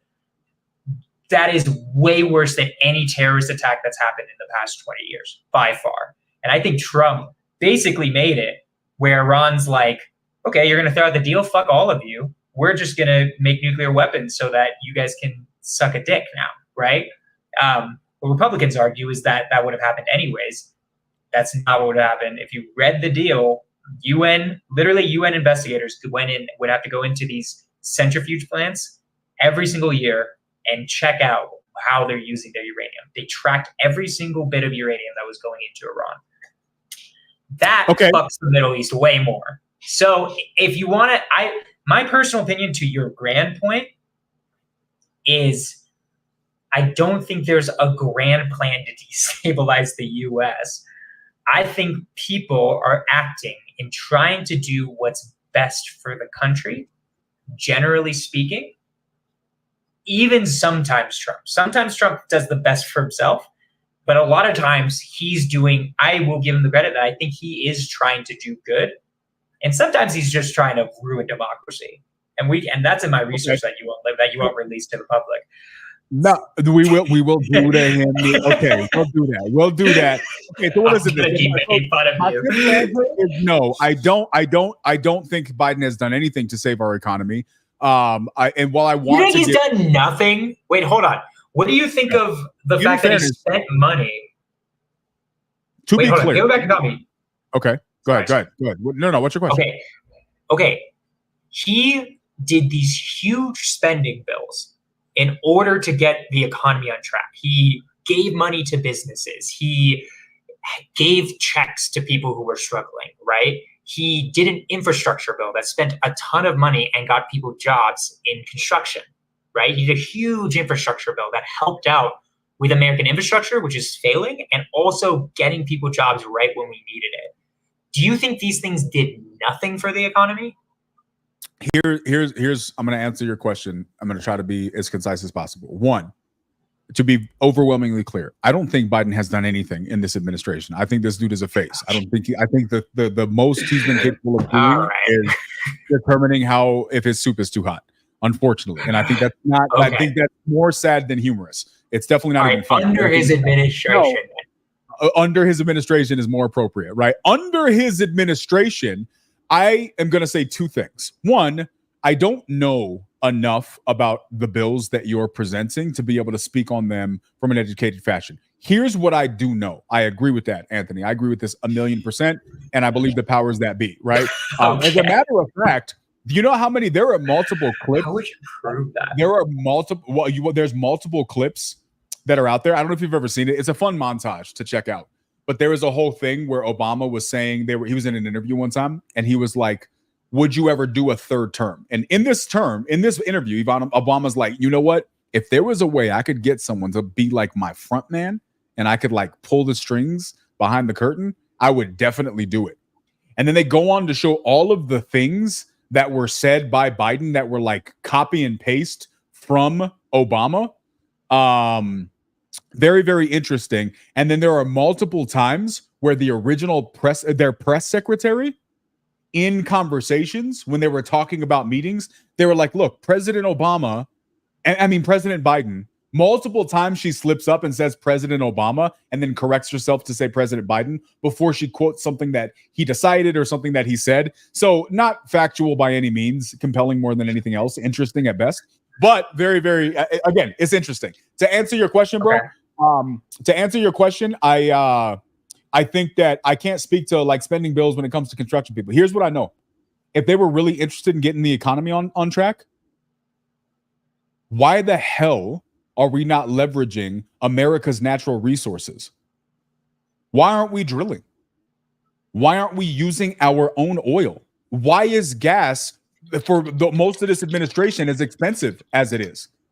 If they simply decided to stay on the track that that Trump was on and stop getting our natural resources from third parties and use our own resources, so that way, one, we're not at the mercy of foreign nations, so that way they can provide for us when it comes to commodities, and we can control the prices internally and even export some of these goods if we want to. There are a number of far more efficient ways that we could have overwhelmingly balanced out the economy to recover from COVID. My opinion is I can't speak to his exact things, but I would, based on what I do understand, call his attempts that you're trying to say were decisions that helped us about as valuable as the things that Kamala's proposing in this video. Okay, they're talking points Keanu, that sound better than they actually work. If I find evidence that he actually increased fracking under his administration, would you be like, hey, actually, that was a really good thing? That was a good thing that Biden did. Well, I mean, we need the context. Yes, if he, do you want me to send you this link that I just found, because I knew this beforehand? That's an incomplete statement, right? Like the question is, if we increased oil production in the United States, my next question is, why didn't we just do internal production? Why did we continue to use foreign oil? Why were you continuing? So initially he pledged not to increase fracking. And then he went back on that because he realized that like he wanted gas prices low in order to, win. So I can show you a bunch of different articles. I'll put them in the private chat. We can look at them if you want. But it actually increased. And I haven't checked these articles, right? Because I remember Biden talking about saying he opposed fracking in the debates, right? Last time around, right? Yeah, we have to do research into this. This one article that I'm seeing says that he basically, his approvals outpaced Donald Trump's approvals of fracking permits. That's just from this one article. I don't know. But that's like saying, that's like saying people like my ability to close deals more than they like your abilities to close deals. But if you close 50 deals this year and I close 0 deals this year, then people's liking my ability to close deals doesn't mean anything because you're the one that actually got it done. So cool. He went from saying he's not against fracking to literally denying ever saying that. And now he's talking about he's for it. Well, then why didn't we do it? Why didn't we use America's resources to fix, at the very least, gas prices? Wait, he did though. Well, I mean, okay, gas prices, to answer your question about gas prices went up because inflation went up, right? Gas prices were so low when Donald Trump left office because we were in COVID. No one was driving around anywhere. You couldn't do anything. Demand dropped off the cliff, right? I remember, I made a fuck ton of money from this. I remember the price per barrel of oil right when COVID happened was basically completely below what it even cost to produce the oil, which didn't even make sense. I just knew it had to go up eventually. I made a ton of money and bought a bunch of oil because of that. Oil prices went up because everything went up, because we used inflation in order to avoid a complete and utter disaster of an economic recession, right? I don't know. You said that we're still in a recession, or we're still potentially in a recession. No, I we have are going no to clue. go into one. Okay, but do you think we were heading towards a recession during COVID? I think that COVID, must to your think that. point, I agree with you that it was such an anomaly. I don't know what we would call it. We just started printing money. So I don't like, what do That's you my call point. that But when the we're printing printing of money Yeah. made it where we didn't go into a recession. There's no But you can't economics call that a wise. recession. Nobody was allowed to work. The country was shut down. People were forced to sit in their houses. Businesses were closed. You can't use Right. that as a measure. Like, that is a complete unique situation that we don't have anything to compare it to, right? You can't But shut like, down. if it's very obvious to me, it's so obvious to me that if the government had done nothing, zero, they didn't provide any aid to businesses, they didn't provide any checks to any other human beings, they didn't spend any money whatsoever on construction projects, they did absolutely nothing, then it would have been a recession. Like, I just know this, because that's what would have happened. Because who would have been able to survive? Restaurants would have been shutting down like madmen, right? How could they wouldn't have been able to do business. They would have had to have shut down, right? And would have caused a spiral of a recession, right? Okay, That's but just Jonah, plainly like, obvious you to do me. realize that, like, this is what I'm saying. Like, we're dancing around the points again, and I'm not saying that I don't necessarily hear your points, but again, we're talking about the appearance of taking action versus actually taking action.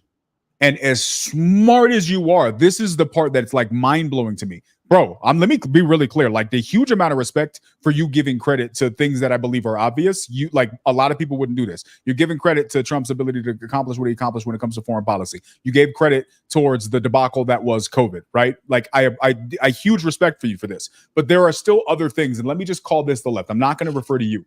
Right, the left has such a hard time being rational over, where it's just like they're like a little baby in the high chair, and they're just waiting for someone to spoon feed them a catchphrase or like a hot take, and they're like, Oh, you "Ooh, guys see, love she's the got catchphrases. babies," right?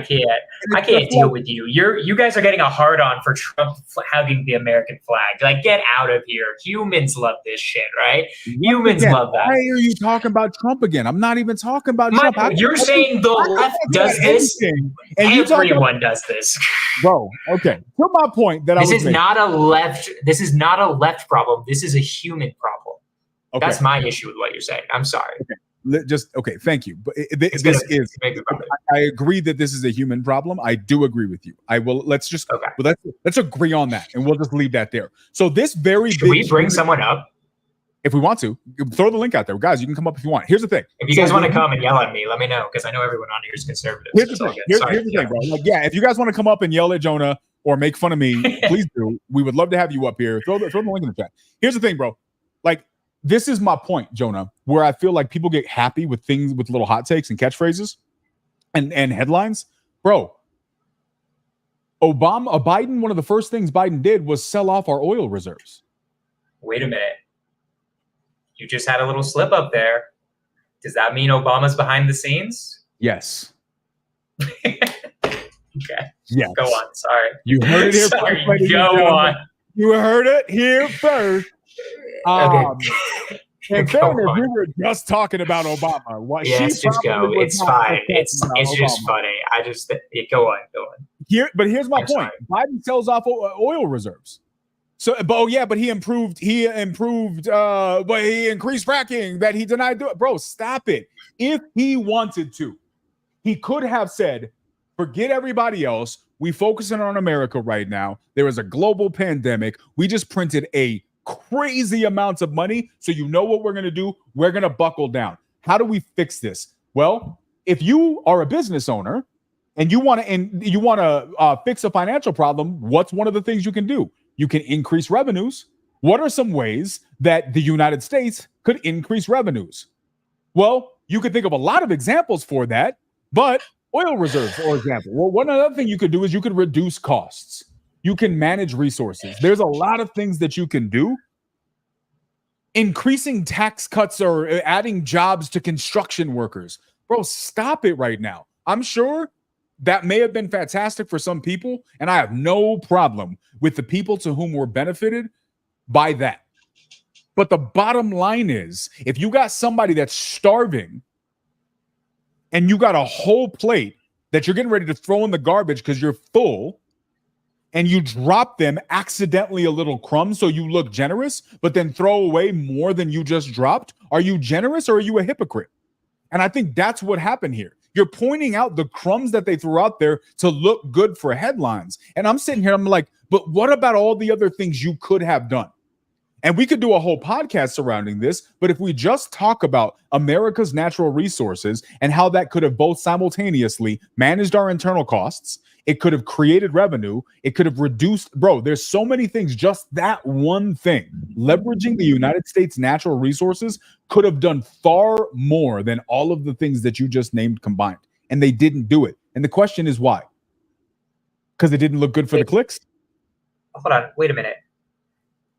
Can you prove that, or can you like substantiate that making oil prices lower would have done way more than reducing interest rates, printing money, or spending? Well, you're talking about reducing interest rates, or excuse me, printing money like during the stimulus, during Trump's administration? I'm saying what you just, let me repeat back what I think you just told me.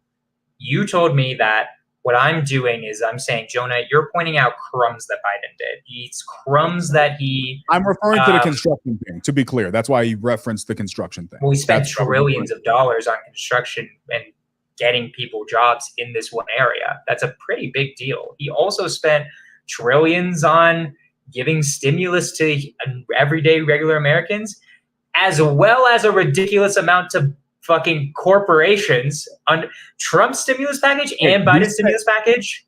Hold on. Wait, let me finish. Because I'm going to be overwhelmingly fair again. Trump and Biden gave insane amounts of money to rich corporations that would have been just fucking fine. And that bothers the hell out of me. But there is an argument to be made that if we hadn't given that money to the airplane companies, they would have all gone bankrupt. And that could have caused a recession, right? I don't know what's right in that part. But to say that Biden, who also did the same thing, Trump did some of it, Biden did more of it, right? That the fact that getting in, Quijano, you and I being rich right now or having a ton of money in real estate is directly correlated to Fed interest rates. You can argue whether the Fed is influenced by the president or not and the printing of money. You and I made so much goddamn money in real estate because interest rates were 2%, 3%. So did a lot of people. So did a lot of homeowners, right? That's not the president exactly, but a mix of that plus spending on things that we need as Americans helped the economy grow. We could do a whole podcast on the spending part, but we could. I promise you that did a substantial amount of good. It's not just crumbs. Let's do this because I think we touched on really good points. I think all of these points probably deserve their own podcast because of the wealth of content that exists. Let's wrap up. If you're cool, let's go back and let's talk about some of Kamala's policies and let's see if because here's the thing. Go back to the video. Yeah, let's go back to the video. Let's watch a little bit of the video. And here's what I'm interested to see. I'm interested to really see what she says here. I have not heard anything yet. I think it's a talking point. That's what I think. Heard one policy so far. Not a plan. Correct. So let's. You have to give her credit where credit's due. That's something she wants to do. It's not a full plan, but it's something. Okay, we'll go with that. Let's see what she says. Yeah, you got to be fair. But no. So here's the thing. The way I look at it is it's a proposed policy. It's an idea. When it actually gets executed, then it's an actual policy, right? And so for me, she's not president yet. Correct. No, I get that. So, but just to be clear, this is for everybody. This is for Trump too. You telling me you're gonna do X? That's cool. That's cute. But I'm gonna believe it when I see it. I don't care who you are, right? Trump doesn't get a free W for that. I think he has a greater track record than most politicians of attempting to do the things that he promised he was going to do in advance. I think most politicians, I don't care who you are, when they say they're going to do some stuff, once they get in the office, they don't do any of that stuff. But let's give her that. We'll call them policies, right? To be clear, if we talk about Trump's policies, I'm gonna say the same thing. Right, cool. Okay. Unless you have a track record of doing it in your previous administration, then I'll be like, well, he did it last time. Why would he stop? But if he's presenting new stuff, okay, cool. That sounds good. But I need to see it first. Okay. But you are right. Prices, in particular for groceries, are still too high. The American people know it. I know it, which is why my agenda includes what we need to do to bring down the price of groceries. For example, dealing with an issue like price gouging, what we need to do to extend the child tax credit to help young families be able to take care of their children in their most formative years, what we need to do to bring down the cost of housing. My proposal includes what would be a tax credit of $25,000 for first-time home buyers, so they can just have enough to put a down payment on a home, which is part of the American dream, and their Is that a bad idea? Nope. Okay. but do it in a way that allows them to actually get on the path to achieving that goal and that dream. So you have been vice president for 3.5 years. Yeah. The steps that you're talking about now, why haven't you done them already? Well, first of all, we had to recover as an economy, and we have done that. I'm very proud of the work that we have done. Wait, pause that for a second. Less than 3%. Pause for a second. You don't think this interviewer is doing a decent job? Like, I think that was a hard question. Like, No, I don't think I love that they asked that question. My concern is they probably just told her in advance what the questions were going to be. Like, here's my concern, and I don't know. We don't know that, though. We don't know that. My perspective is, because of the fact that the media is obviously on their side, they probably said, hey, this is going to be a big question. Let's get ahead of it. So here's all the things we're going to discuss. Make sure we're going to have a really good. You're laughing like that. You think that that's not wait, hold on. You don't think that that's a realistic, plausible thing? I'm asking you as a serious question. I just don't know. I don't think that happened. I don't think they did that. I don't think they met beforehand. Are you serious right now? I mean, can you prove that they met beforehand? Okay, cool. Yeah. Well, prove it. Okay. Okay. So then fuck you. Let's finish the video. Then lovingly fuck you then. We go finish the video. Guys, I need to know. Okay. I need to know in the chat. No. Let's pause right now. Guys, you guys do the first question. Hold on. We're gonna ask this question. We're gonna listen to the video. Let me ask you guys an honest question. We got 25 or so people watching live. We're gonna have different people. Guys, for the people who are watching this video, tell me the truth. Do you believe that the news media probably prepped this with her team in advance so she could be prepared? Is the news on their side? Or am I right? Or is Jonah right? And this is a completely innocent thing that they didn't have any planning in advance, right? Yeah, guys, none of you have any evidence whatsoever. Throw out some evidence to me. We're gonna show you some. We're gonna show you some evidence, Pumpkin. All right, can we listen to the video? Yeah. But it's fuck me. It's FDQ. Even though I'm saying the most logical stuff ever. God dang it, Jonah. You're saying a bunch of things that you can't. I'm sorry. Like, I'm an evidence-based person. Provide some evidence, and I'll believe it. I got you. We'll hit you with evidence before we wrap up tonight. All right, here we go. Let's do it. $5 a month for seniors. Donald Trump said he was going to do Well, first of all, we had to recover as an economy, and we have done that. I'm very proud of the work that we have done that has brought inflation down to less than 3%. The work that we have done to cap the cost of insulin at $35 a month for seniors. Donald Trump said he was going to do a number of things, including allowing Medicare to negotiate. To be clear, do we remember who was the person that presented this cap on insulin? I don't know. Did Trump present that? Yes, and you know why I know that? Because Yvonne is a type 1 diabetic. Why did he do it? I think COVID happened. I think he started the process. I think it was mostly deployed. COVID happened. It got tabled. And I honestly don't remember. I think he actually did get it approved or started to get it approved. I genuinely don't remember. But this had never happened. He started it. Now they're taking credit for it, which I think is now. Did he actually do it? That's what I'm about to say. If he started it, didn't finish it, and they finished it, all right, bet. Got to give credit where that's due. I will do that, right? I can't say that they don't deserve credit if they didn't. He was not planning on doing it for seniors, though. To my recollection, he was going to do it for everybody, and then COVID happened. So I don't know what happened. I want to look into that, because if the Biden administration did that, fine. That's good. Like, Yvonne's bills for her type 1 diabetes is a couple $1,000s a month. It's crazy. With insurance. It's a lot, right? So anyways, let's see. Drug prices never happened. We did it. So now, as I travel in the state of Georgia and around the country, the number of seniors that have benefited. Sorry, what she said about the fact that they got inflation below 3%, the fact that they capped insulin. You don't believe you're not sure whether they did that or not. Okay, maybe she's lying. No. Yeah, the insulin. Look up. Maybe she's lying. Is it not good that they got inflation below 3%. I'm The not inflation was moved by any of caused it. by both. The inflation was caused by both Trump and Biden, and then Biden reduced the inflation. That's just a fact. You Okay. can say it doesn't move you, but do you feel like they deserve credit for that at all, or do you think they had nothing to do with inflation No, here's the thing, going bro. up Like, or down or both? to your point, right? Like, my answer to this is this. I don't give Biden credit for COVID because COVID, short of it just destroying the world, was eventually going to die down. It was just the nature of the cycle of things. So that was eventually going to happen. You can't take credit for it because you happen to be in office when the virus essentially went away, Okay, but right? hold on. Do you give them blame for the inflation? Do I give him blame? No, I don't. Right? Really? Okay, Do I so give- everyone, I just want to say, everyone in the chat is going crazy over the inflation thing with Biden. So you're disagreeing with chat right now. No. Here's the But thing. I just want you to know that. Like, I love you, chat. I don't need to agree with them. I don't need to agree with anybody. Here's my point. Okay. Inflation was a result of money getting printed to save us from the decision of shutting down our world. So we had to give people money to not die, right? To not go into complete turmoil. So as a result, we printed so much money, inflation had to bring that down. To your point of credit, both administrations did this. Both administrations had to do it. Now, the question of how much they had to do, how much all of those different things, I am not an economist. I am not qualified to speak on that. I'm not going to attempt to.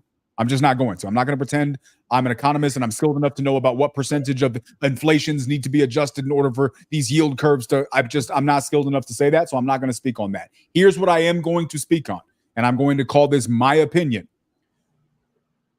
Regardless of all of this, I know that the economy still being terrible could have been fixed by many other means that were not deployed. And I think when we're you being say the told economy is still terrible. When you say the think- economy is still terrible, what do you mean by that? Like, what are we using? What I'm statistic? gonna go Like, back up to what statistic? My grocery receipts, bro. that isn't the economy. What is making the economy bad in your opinion? Grocery prices being higher doesn't matter if wages have gone up, right? Theoretically, wages probably haven't gone up quite the same amount as groceries going up, right? Hold on. We're going way off on a rabbit trail. I'm gonna make my simple point. You can elaborate what you want. I'm gonna make the point simple so we can get back to this, but you can say what you want in response.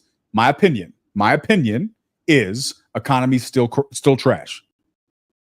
The economy is still currently trash. I believe that regardless of inflation, regardless of interest rates, regardless of all of these different things that could have been managed differently, I'm not qualified to speak on that, so I'm not going to. There are still other things that could have been done to be able to increase the benefit of the economy in this country. I think that we were placated. They were placating us. They were playing with us. They were telling us things we wanted to hear. And I think we are going to feel the negative ramifications of that. You think we were staved. They staved an economy, a recession, and now we're off to positive stuff and we're on the other end of this. I don't. I think we're about to see the worst of this. I think we are yet to see the worst of this. And I think that their complacency and their intentional avoidance of making really, really good decisions, plus, by the way, sending a bunch of money outside of the country, plus all of the money that's being spent for people who probably shouldn't be in this country, right? And I'm a huge fan for people being able to come to this country, right? Like, America was founded by immigrants. I love the idea of people being able to immigrate to this country. I think this is a necessary thing for America to be America, right? Spending billions of dollars, trillions of dollars to fund people that are not from this country, but then you have homeless veterans killing themselves every single day because of traumas that we won't spend a dime for because we don't have the money. Like, there's a problem, bro. The mismanagement of funds.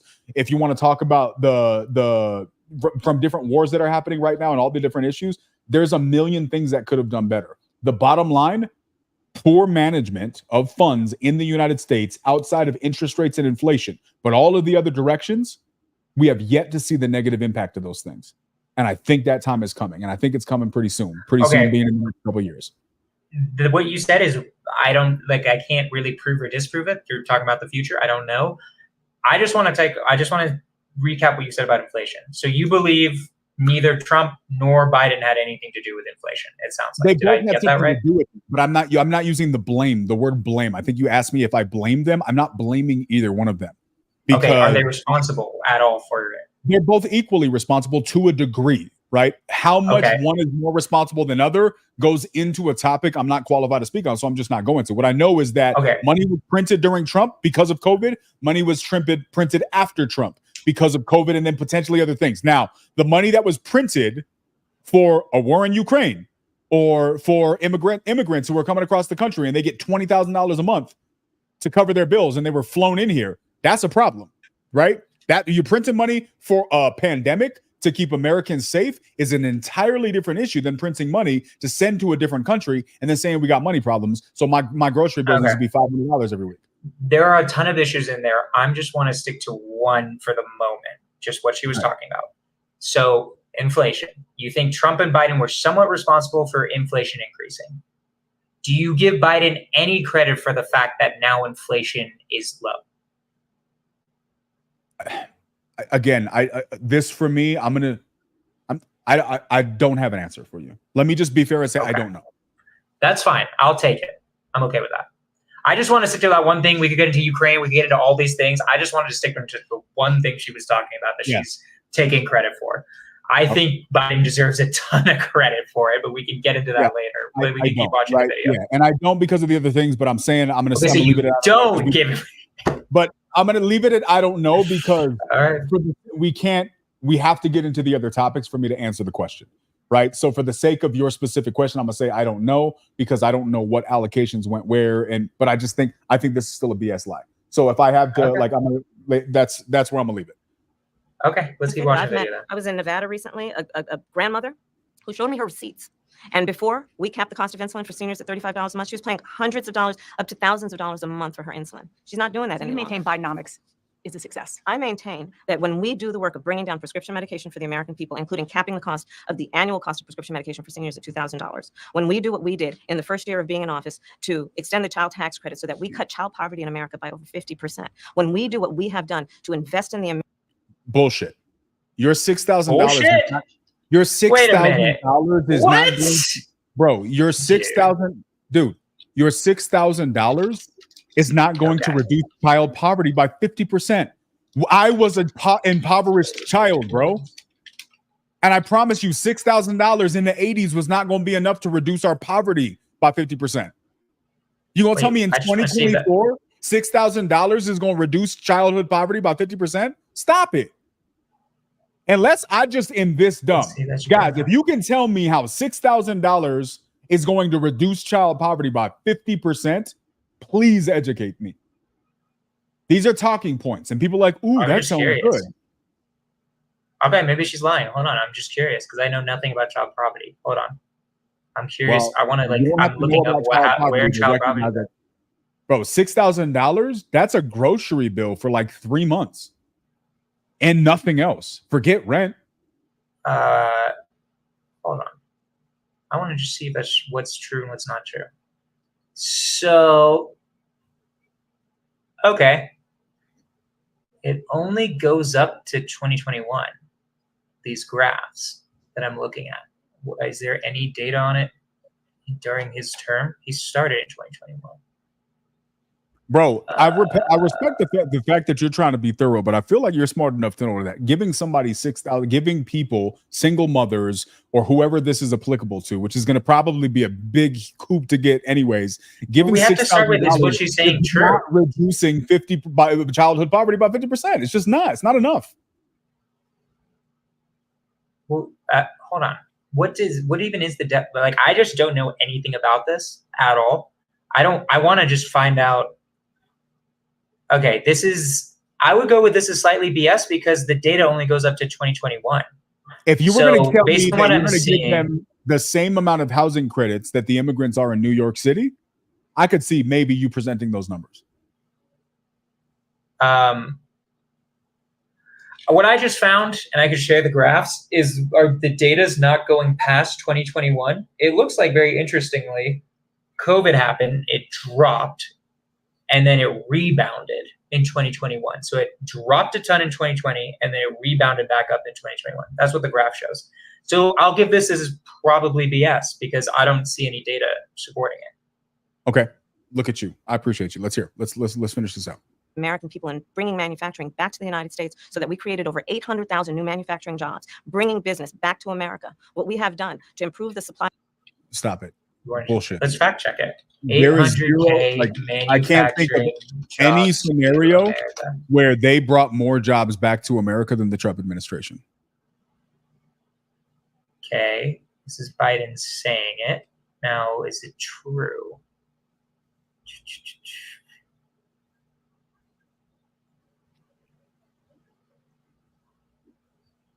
Official statistics from the Federal Bureau of Labor Statistics show that manufacturing employment has risen by 789,000 since Biden took office in January 2021. Let's see if the statistics are real. Okay, let's see here. I can share I'm just curious what's true and what's not true. Just saying bullshit, Kihana. What happened to the I want to know the truth? Maybe it is true. That's why I'm not saying anything while you're doing the we'll do the research, bro. Okay, so what is this graph? This is from the Federal Reserve Bank of St. Louis. What the fuck? Can you give me why is this? Is this the Bureau of Labor Statistics? Why does this lead me to the St. Louis?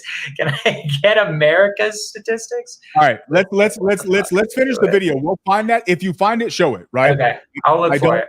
Yeah, because then the next thing is, what are you comparing it against? You know what I mean? Like, again, like if you're saying that you shut down a plant because, that was shut down anyways because of COVID and that plant was going to close down. And so those jobs went defaulted from a Samsung plant that they had in China. And now they have one here. And because they had to shut down their China plant because of COVID, now it's back here. Well, you didn't bring those jobs back, bro. That was going to happen anyways. And you're going to count that towards your numbers? Like, I need to know how you did what you did. What did you specifically deploy to make sure that because of your actions, X amount of jobs were brought back? Taking credit for some stuff, this is no different than during the pandemic, people who died from a car accident that also happened to have COVID were considered a COVID death. You realize that happened, right? I'm so curious. That did happen, but I'm so curious. We should do this with Trump's policies, and I want to see how you react. We should do that next week because as of right now, here's what I'll say. I am not about to just blindly defend him. You immediately said bullshit to the manufacturing, and I'm like, okay, well, let's see if it's true or not. So here's what it looks like. I don't know why it's only showing me the Federal Reserve Bank of St. Louis is what this is from, but I think this is of all Americans.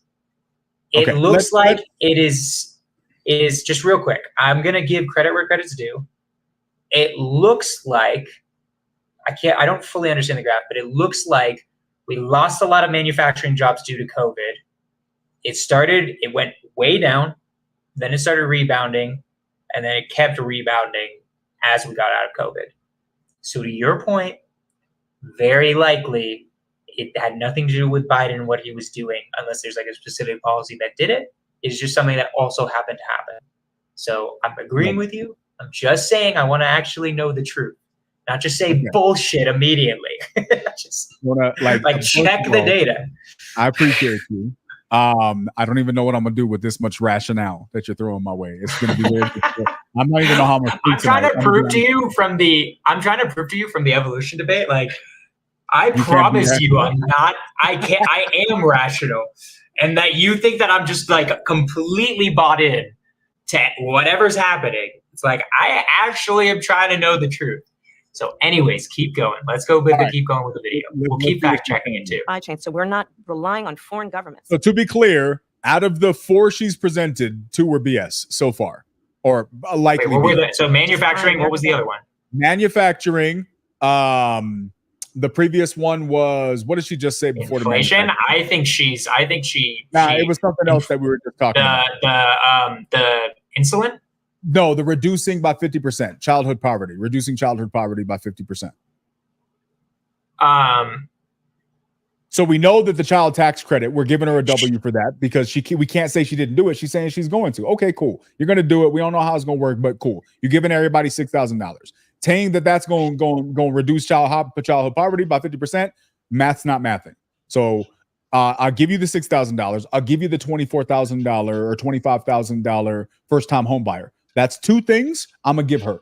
But the other two things are 800,000 jobs and 50% reduction in childhood poverty. I don't see those. No, and also there's two other ones. The insulin thing, you're not sure if she did it or didn't do it, but it sounds like she did.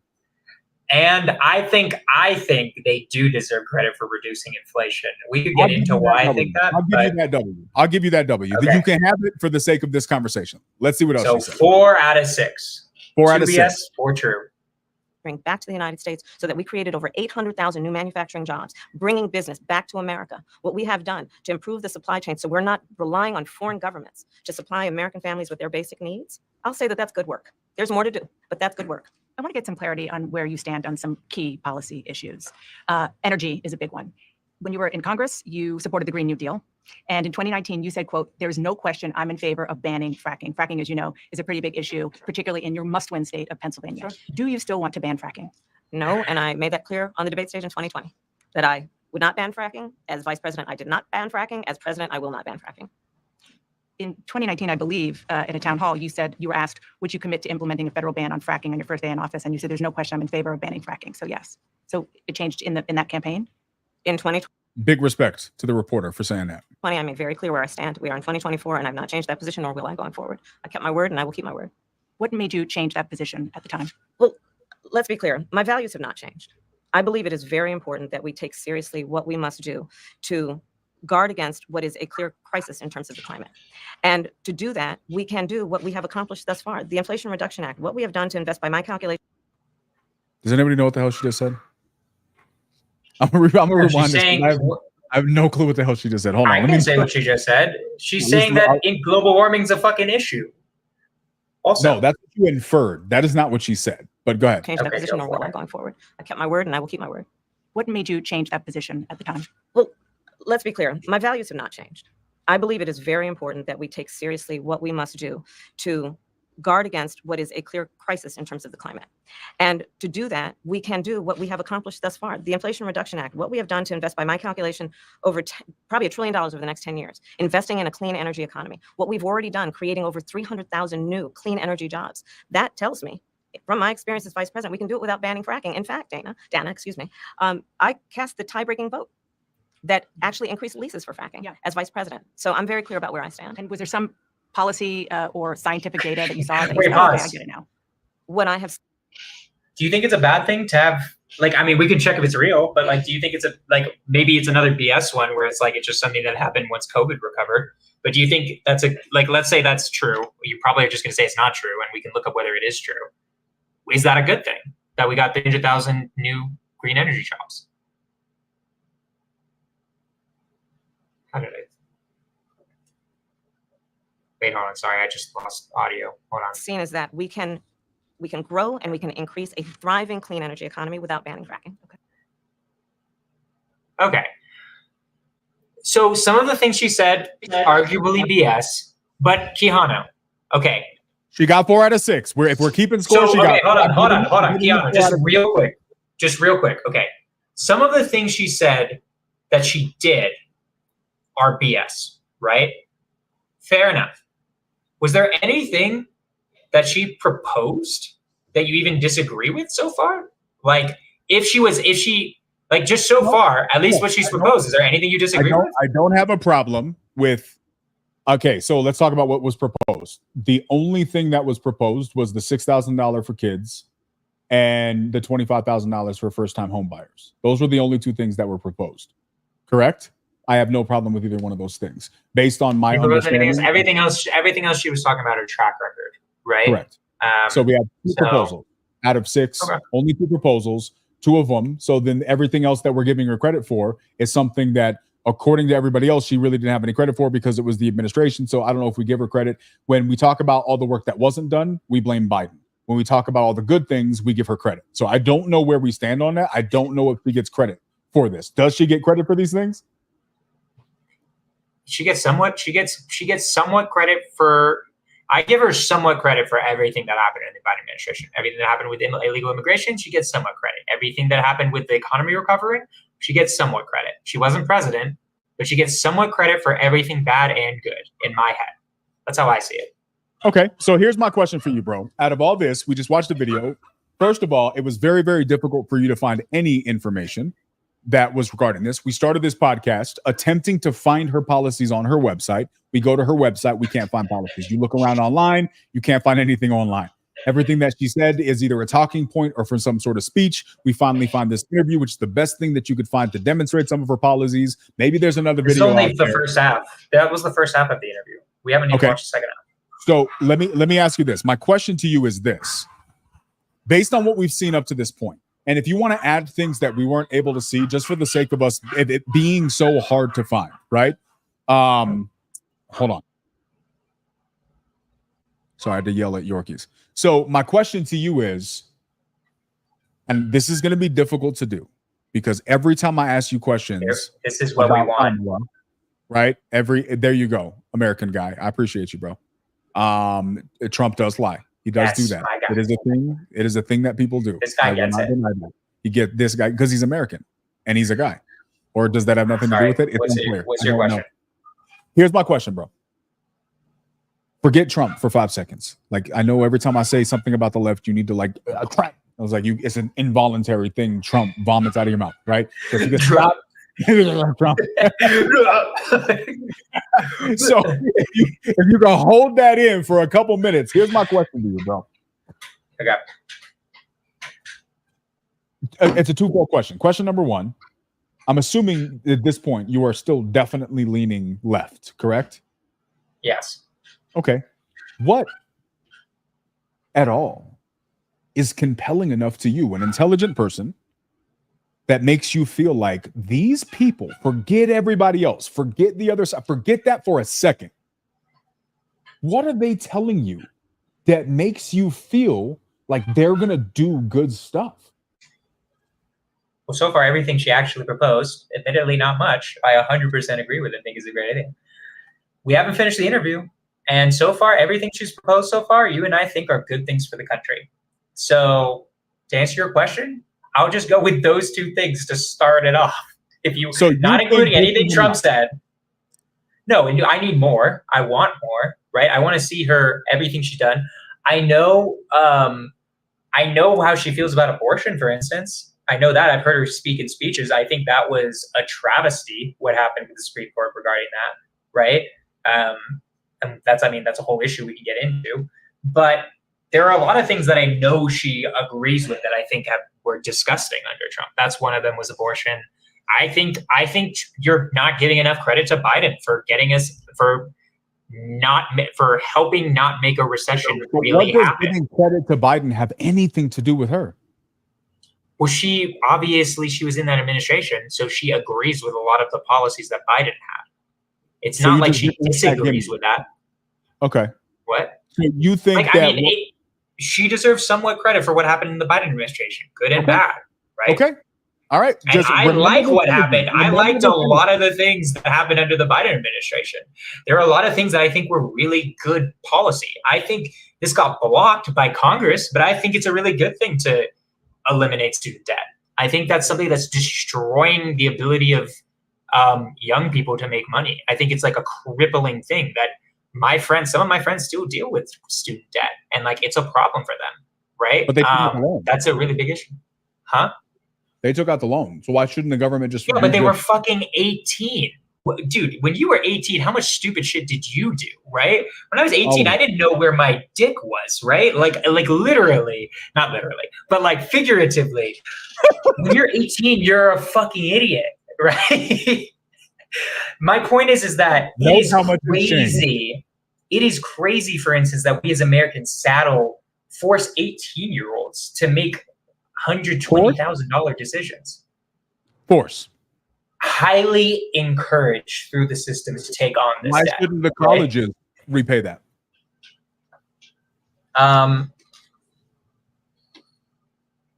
It's not a bad question. It's not something that I wouldn't say is like a bad thing. I think the colleges are hugely to blame, right? The question is, if we want to get into this specific policy right now, and this is a debate. I don't know that this is like a really interesting debate, economist debate about this. How much does a college degree increase your productivity? The amount of money you're going to earn, right? Money is a somewhat good indicator of productivity, right? And then is it worth the cost for that money, right? That's what you have to figure out in the end.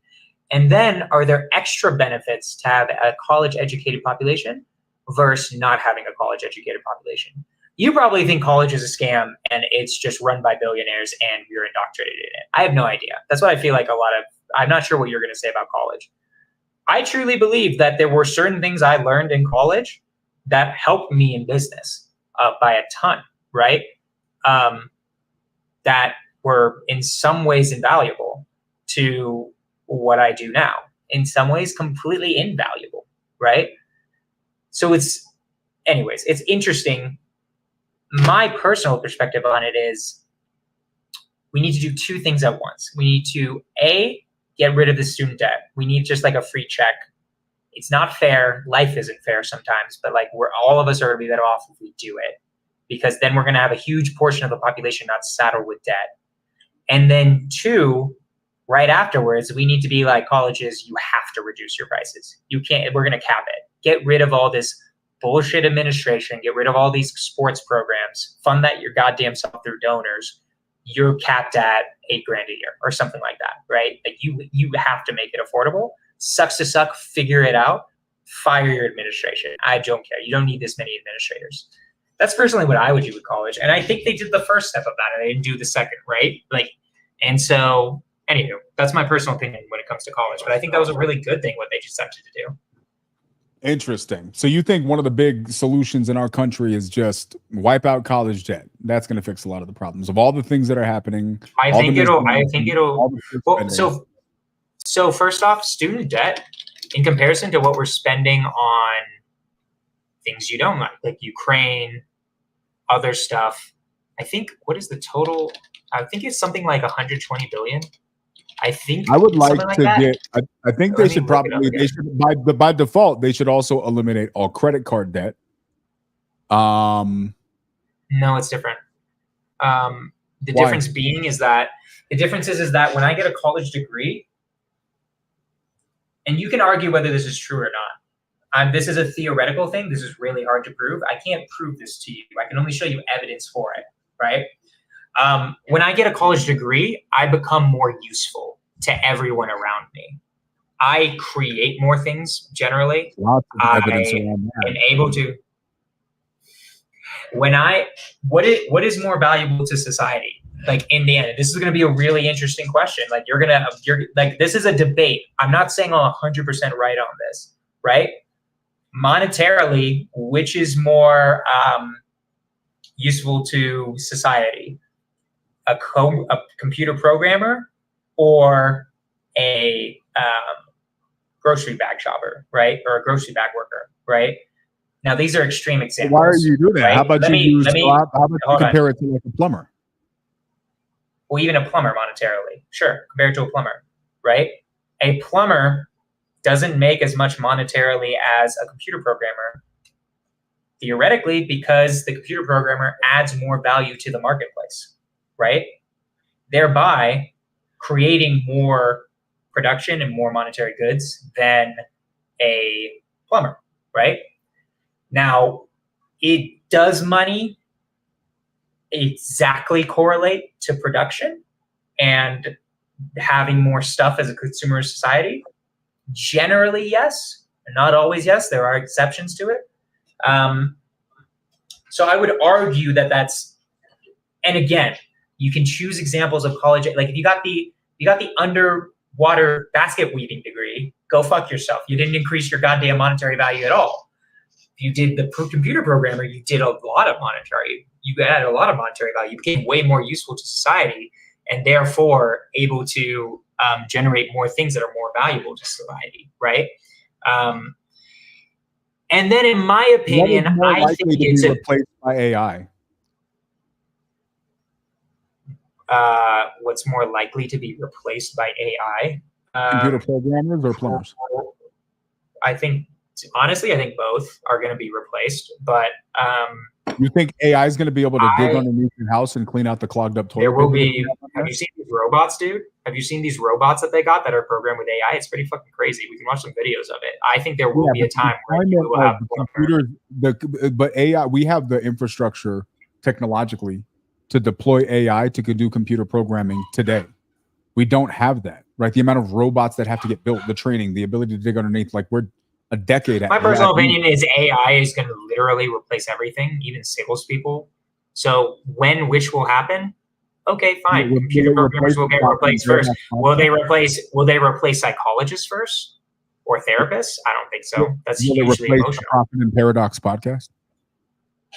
No one can do that. No fucking robot could ever do that. Hell yeah. Here's the thing. And this goes into a different question. So that's the argument, and I believe in that argument. That's just, anyways, it's like why college, just to answer your question, why it's different than credit card debt. When you use your credit card to buy shit, you didn't become any more, that didn't like improve your ability to produce anything. You just bought more shit, right? You're just consuming more, right? Which you could argue helps the economy, but only in the short term. What creates wealth is production. So anyway, this is a complicated econ argument. I have an economics degree. Thank you very much. So we talk about this shit. Here's the thing, bro. Like, there's a very interesting question that gets raised when you talk about this. When you look at all of the things that happened, what was considered an essential worker? And why is it that all of the essential workers are among the lowest paid? Right? This is a very interesting question that when you talk about value add to the country, the infrastructure of this country, many of the essential workers were not college degree roles, right? So that in and of itself shoots a gigantic hole. We can do a whole conversation when it comes to college. I think that's a worthwhile conversation to be had. I think we can do one when it comes. I think we should do a side by side. What's interesting to me, bro, is when I look at this thing is I'm going to be honest with you. Like, I'm going to be honest with you. We didn't go into, right? So we're wrapping up the podcast for the day. And the purpose of this podcast was to go into Kamala's policies, and we couldn't find them. We found two. Here it. Oh. We didn't find all of them. Okay. We found two. Yeah. Be accurate. And corrected. Here's the thing. My question is, and I don't understand. I understand why people dislike Donald Trump. I get that. Cool. Like you're of age to vote. Control your emotions for 5 minutes. I'm really, really having a hard time comprehending what anybody sees in Kamala Harris. This woman brings zero value to the marketplace, zero value to a presidential seat, zero value to a conversation. Outside of talking points, this woman can, in my experience, right? Now, she was an attorney. She was like established in her career. But the amount of times I see her as an established, successful woman, human, right? She has the hardest time putting together coherent sentences.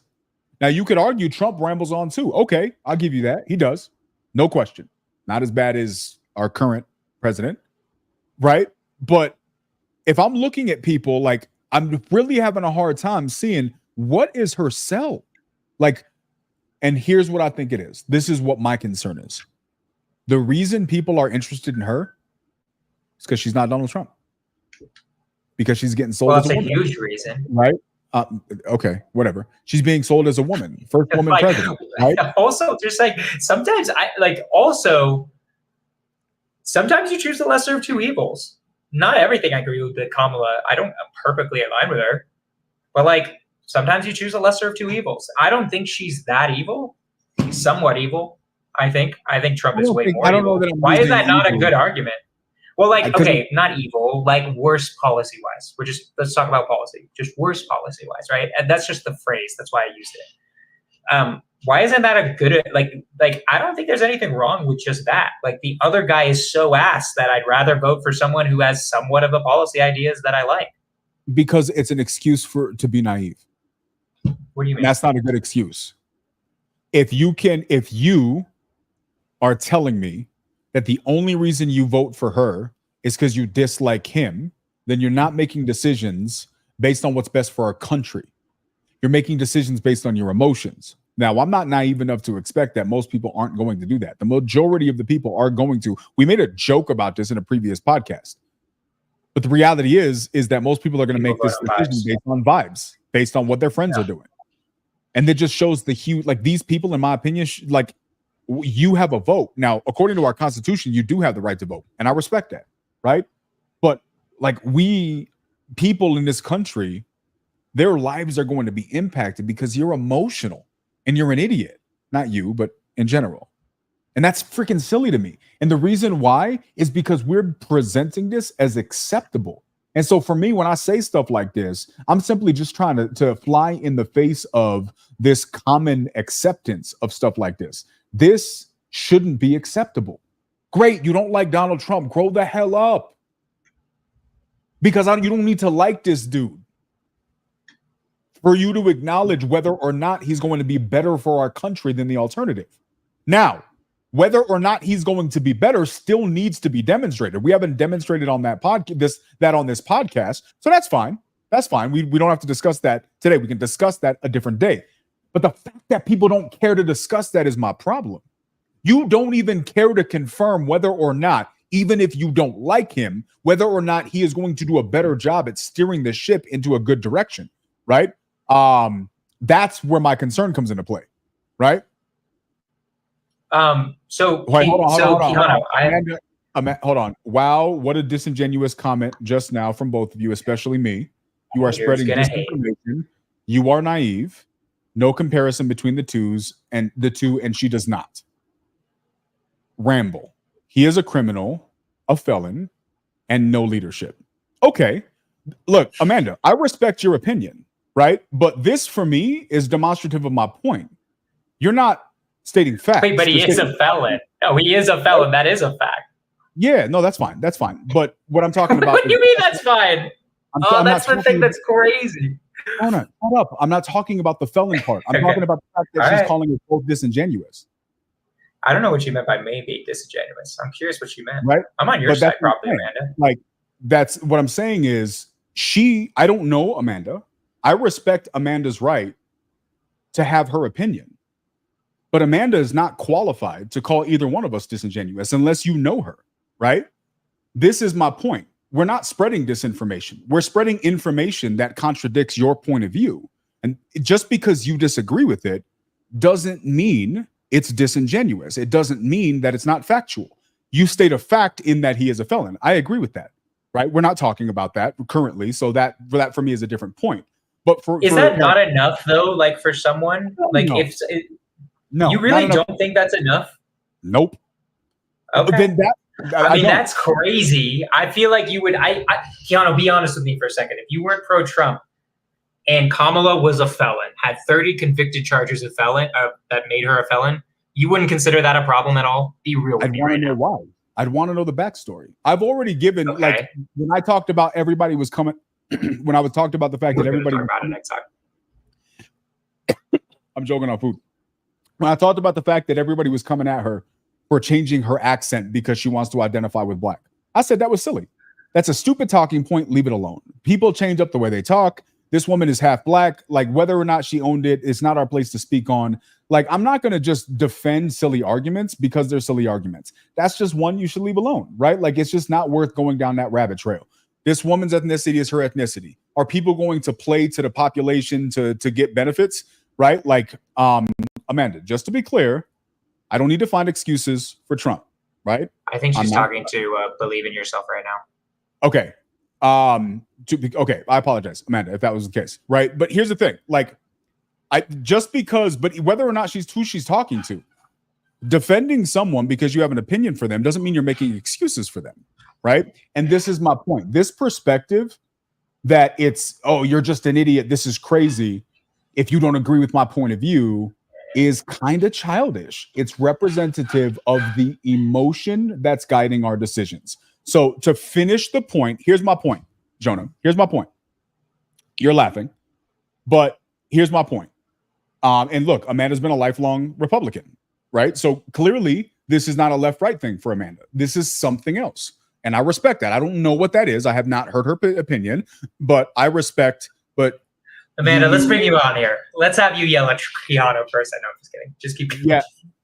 Like I would love Amanda, if you want to come back next week or next time we have a conversation. Oh yeah, we're about to be off. When we have time, I would love to have you up here and have a conversation. This is what we like to do. Like it's later now, so I don't want to share the link now because we're about to wrap. But I would love to have your opinion on here because I don't know Amanda's perspective on things. But the fact that I don't know that means that I'm not qualified to attack Amanda because she says something I disagree with.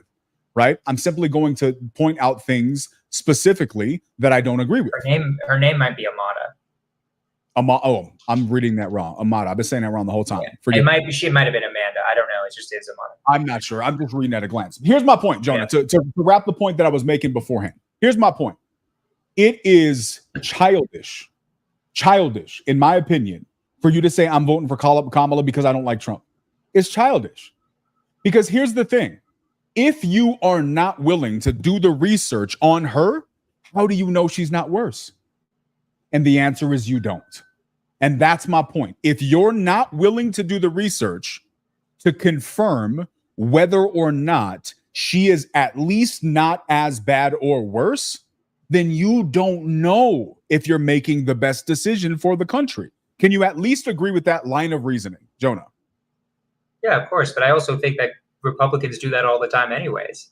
Who cares? I feel like what do you care? Well, my point is that I think it's you're making it very much like if you vote for Kamala only because she's not you hate Donald Trump. So Republicans can do that too. Like that's not like not every single Republican. Bro, what does that have to do with my point? All you're doing is confirming my point using a different party. I agree with you. And I also think Republicans do it as well. That's what I think. Amada, I would love for you to put 3 examples in here about why she's better, not about why Trump's worse, but about why she's better. Would love to see them, right? Because I'd love to hear your perspective. Here's the problem: you ask somebody to talk about why Kamala deserves to be in office, and remove their ability to talk about Donald Trump. What they have to say starts to dry up really, really quickly. Well, wait a minute. I can do it. The 2 policies she mentioned on that video, I think those are great policies. Obviously, I'd like to know her policies on other things. I know her policy on abortion. That's a way better policy. I agree with that more. She was part of an administration that did certain things that I think were incredibly good for the country. So just from that, I can make a decent argument for why I'm going to vote for Kamala that has nothing to do with Trump. I like what a lot of the things that Biden did in the past administration. I like the policy she just posted in that 8-minute video we just watched. It was only 2. There should be more. I agree. But so far, there's been nothing that she said other than what I see from Instagram reels from Pace and other influencers about the $100 million thing that I think is bad for the country. You don't see the problem that as a Black woman, right? And I'm only using these catchphrases because everybody else used these catchphrases.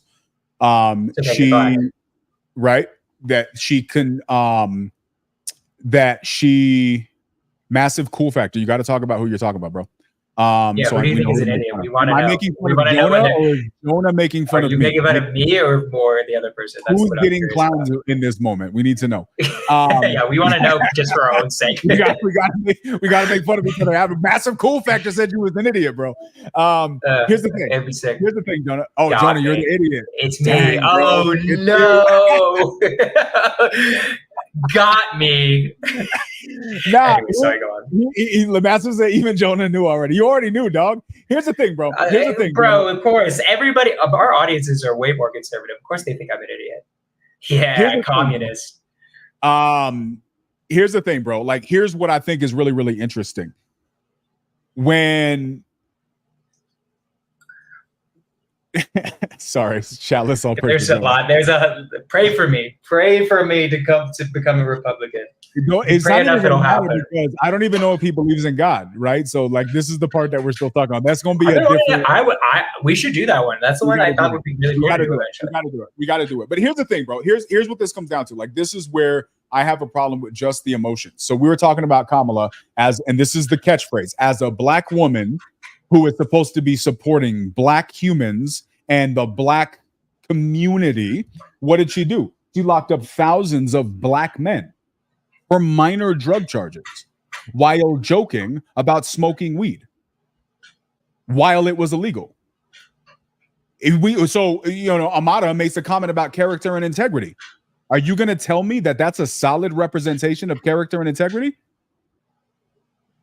That for me goes right up there by grab her by the P word. That's right up there because you are. I would say that's worse. Thank you. I'm just trying to be balanced. I think that's worse. I think that's way worse. There are other things that I think Trump did that are worse. People's lives, right? Look, what I say earlier. It's the same stuff people always say. It's always the same stuff, bro. You didn't the economy better, but everybody said. I will say this. I think here's what my full take is, because I'm gonna be honest. He did inherit a really good economy, and then he made it better through tax cuts for a time. We can address that. We can address that with a podcast. But here's my point. We talk about character and integrity. People want to use these words to justify their emotional responses. Do your homework. If you can tell me, right? Okay, he didn't sexually assault someone. He made a comment, Amada, right? Which is fine. I'm not saying that's okay. Keanu, finish your point. You keep getting distracted by Amada. No. But this is the point I was going to make. But people talk about character and integrity.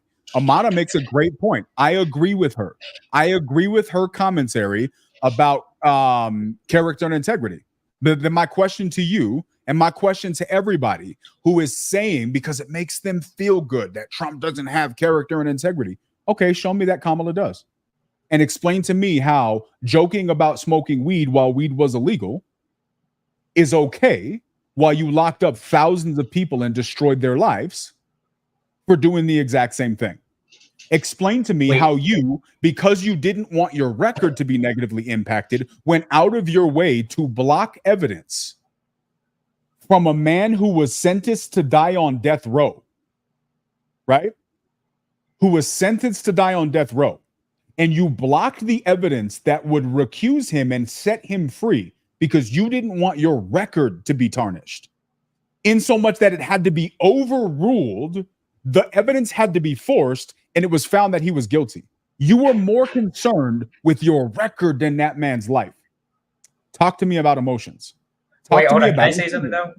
Right? Can I say something though, Keanu? Of course, dude. Couldn't you say the exact, like, the thing is, you're using the Kamala as an example. You're saying like liberals get like mad ass over it. I feel like Republicans get mad ass over Kamala as well. I just think that he's bro, this is the only example you're using is that liberals are the problem. I'm not. I have not. So do you believe this is an equal? Wait, hold on. Do you believe this is an equal problem on both sides? I think it is a human problem. It is far more prevalent on the left, but it definitely. Okay, so shut up, dude. So fuck you. What I'm saying is, you're not agreeing with me. Sorry to swear. I think it's equal on both sides. I really think that the left really dislikes Trump a ton, hates him, gets emotional about him. I see Republicans get emotional about Kamala also. Like, that also happens a lot, right? Where they're like, just like,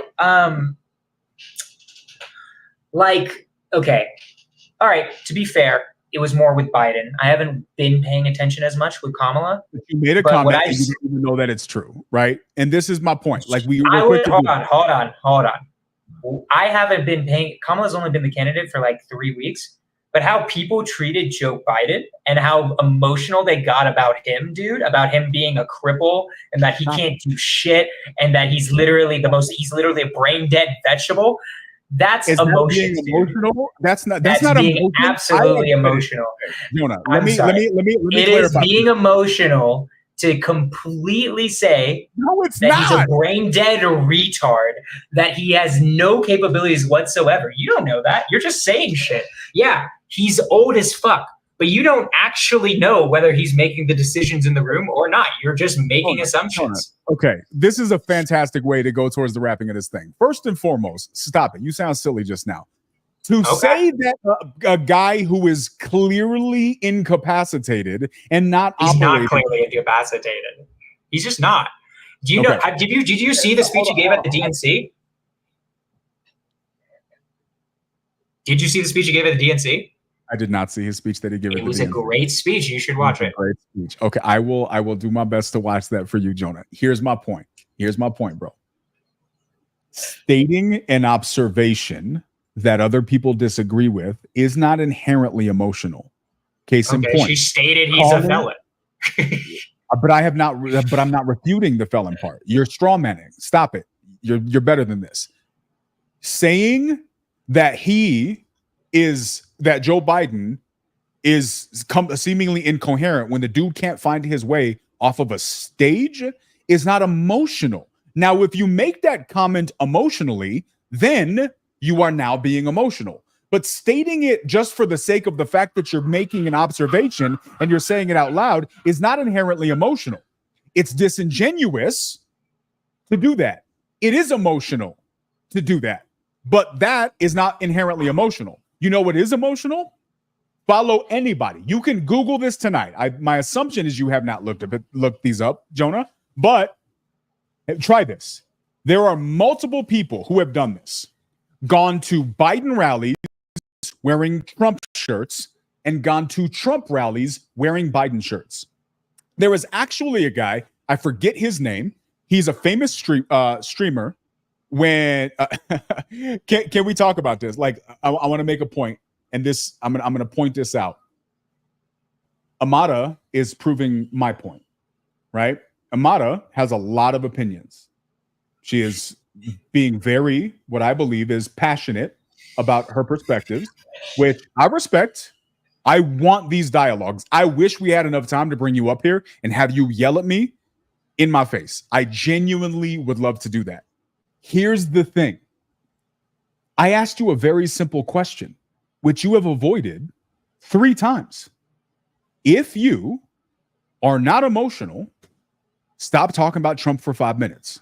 If character and integrity matters to you, I would love if you could answer me whether or not you think that a woman who incarcerated thousands of people for marijuana charges and then while running for president admits in a joking fashion to smoking marijuana is a demonstration of the character that you think is supportive of a good leader.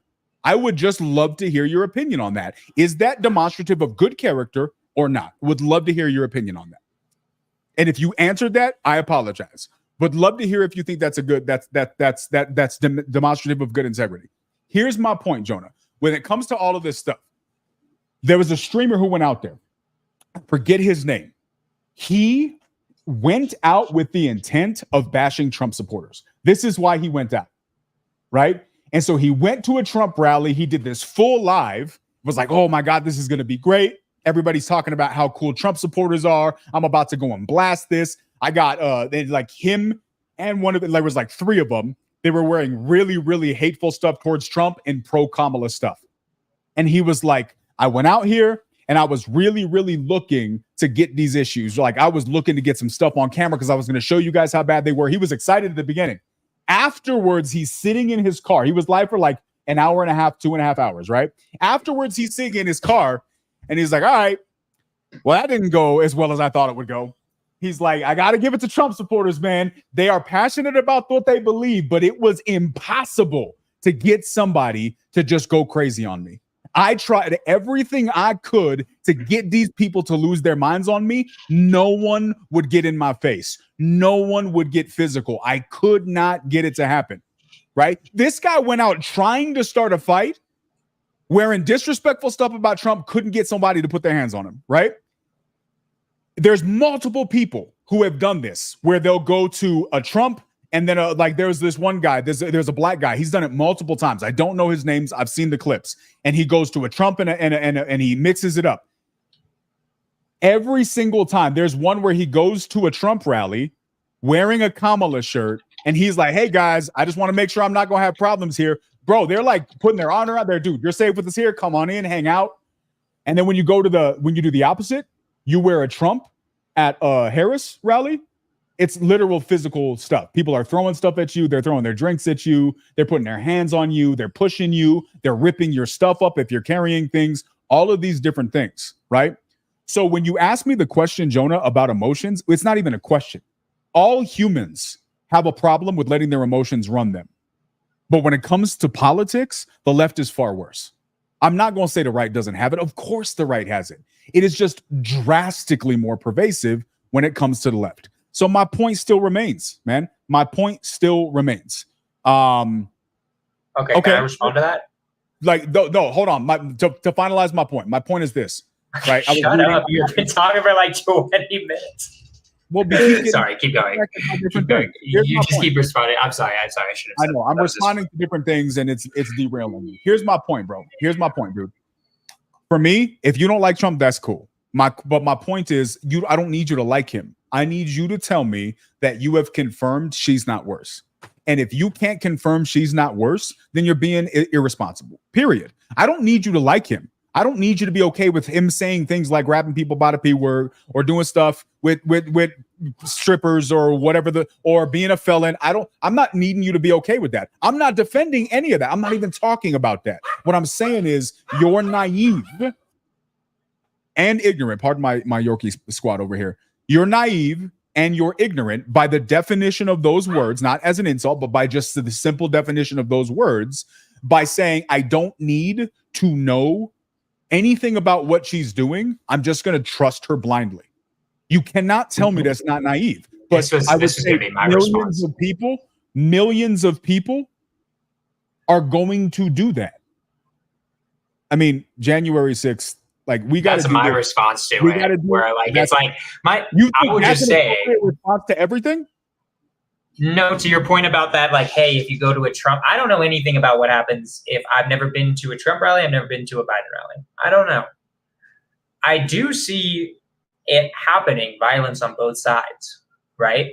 January 6th, that was people being fucking emotional, right? I saw huge crowds of people breaking into a goddamn Capitol. I also saw people getting emotional at the BLM riots, right? Like, I think you're being biased towards one side. That's my personal opinion. I think this level of emotionality, I see very clearly across both sides, personally. Like that. I think I see it also. Look, stop the steal, bro. Do you see? I saw Trump supporters go fucking crazy over that stuff, right? So sure. all I'm going to say is personally, I think you're slightly biased on this. I think it's a huge prevalent issue on both sides where people get so emotionally wrapped up in what they think that they don't start thinking for themselves. Okay. That's my personal opinion, is that I think it's pretty bad on both sides equally. I don't think you can say it's one side more than the other. I don't know anything about the Trump rallies. I think the actual outbreaks of violence are what I'm going to look at personally. Here's my point. And let me say this, and I'm going to say this with as much love and respect, Amada. Amada, I do not know you. I know nothing about you. My assumption is you're getting one guide right now. You know that, right? I'm getting white guide? No. You ever heard? It's a streamer thing. You ever heard of getting one guide? One guide. It's when one person in chat just makes you go crazy, and you just only talk to that person. No. But there's a reason why I'm pointing this out, right? So, Amada, like I'm sure, like who knows? Maybe if I met Amada outside of this particular conversation, we would have a fantastic conversation. We think we're amazing people. Now she thinks I'm a horrible person or something based on what she said earlier. I really hope that she comes back. Amada, I am inviting you. Next time we have this conversation, you can come up. Would love to hear your perspective. I genuinely would. This is what this podcast is about. It's for us to be able to have these dialogues. But more importantly, what this dialogue is about is being able to be emotionally mature enough where you can disagree with someone and still be respectful, right? And still be respectful. That is the part that I feel like is lost. And in fairness, Amada, and I hope you don't mind me using you as an example. I really, really don't. I mean this with love.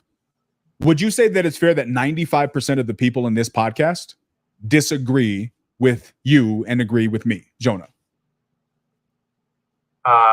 You mean the chat? You mean the people, the audience? Yeah, in the audience. Yeah, most agree with you. Yes. Okay. But no one ever has like really come at you like that. You know what I mean? Not in this fashion. Let's go back to the guy who was like, that guy's a fucking idiot and a communist. I don't know if you remember that guy. Massive cool factor. No, he wasn't fucking joking. Wait, let's see.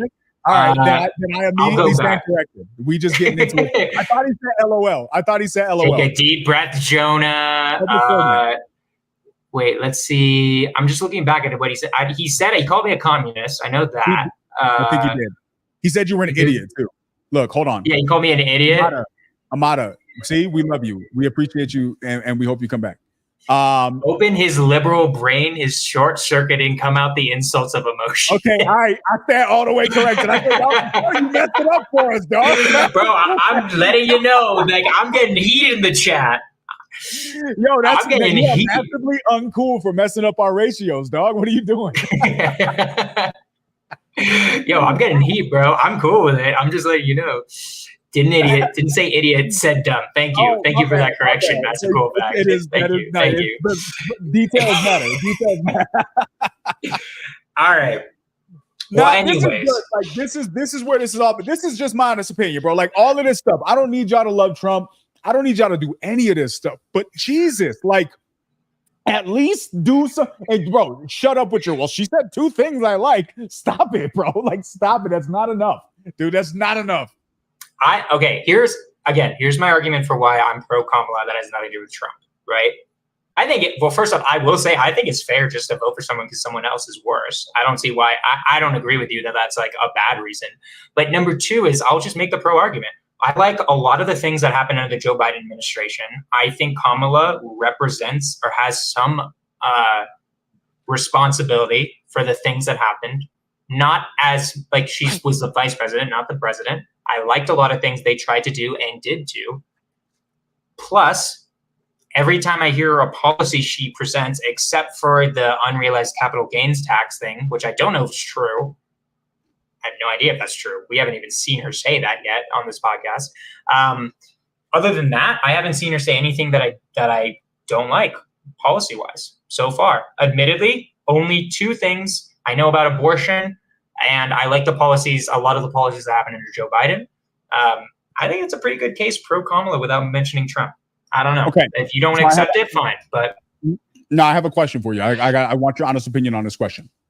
Actually, it's 2 questions. It's going to be it's a 2-part question. 1, this is him defending himself. He was actually coming to defend my honor. So maybe it makes it okay. I'm not sure. We'll debate it later. But just to be clear. All right. So here's my questions. 2-part question. Question part number 1. Of the things that you saw in that video, in your head, and I'm just going to tell you what I saw.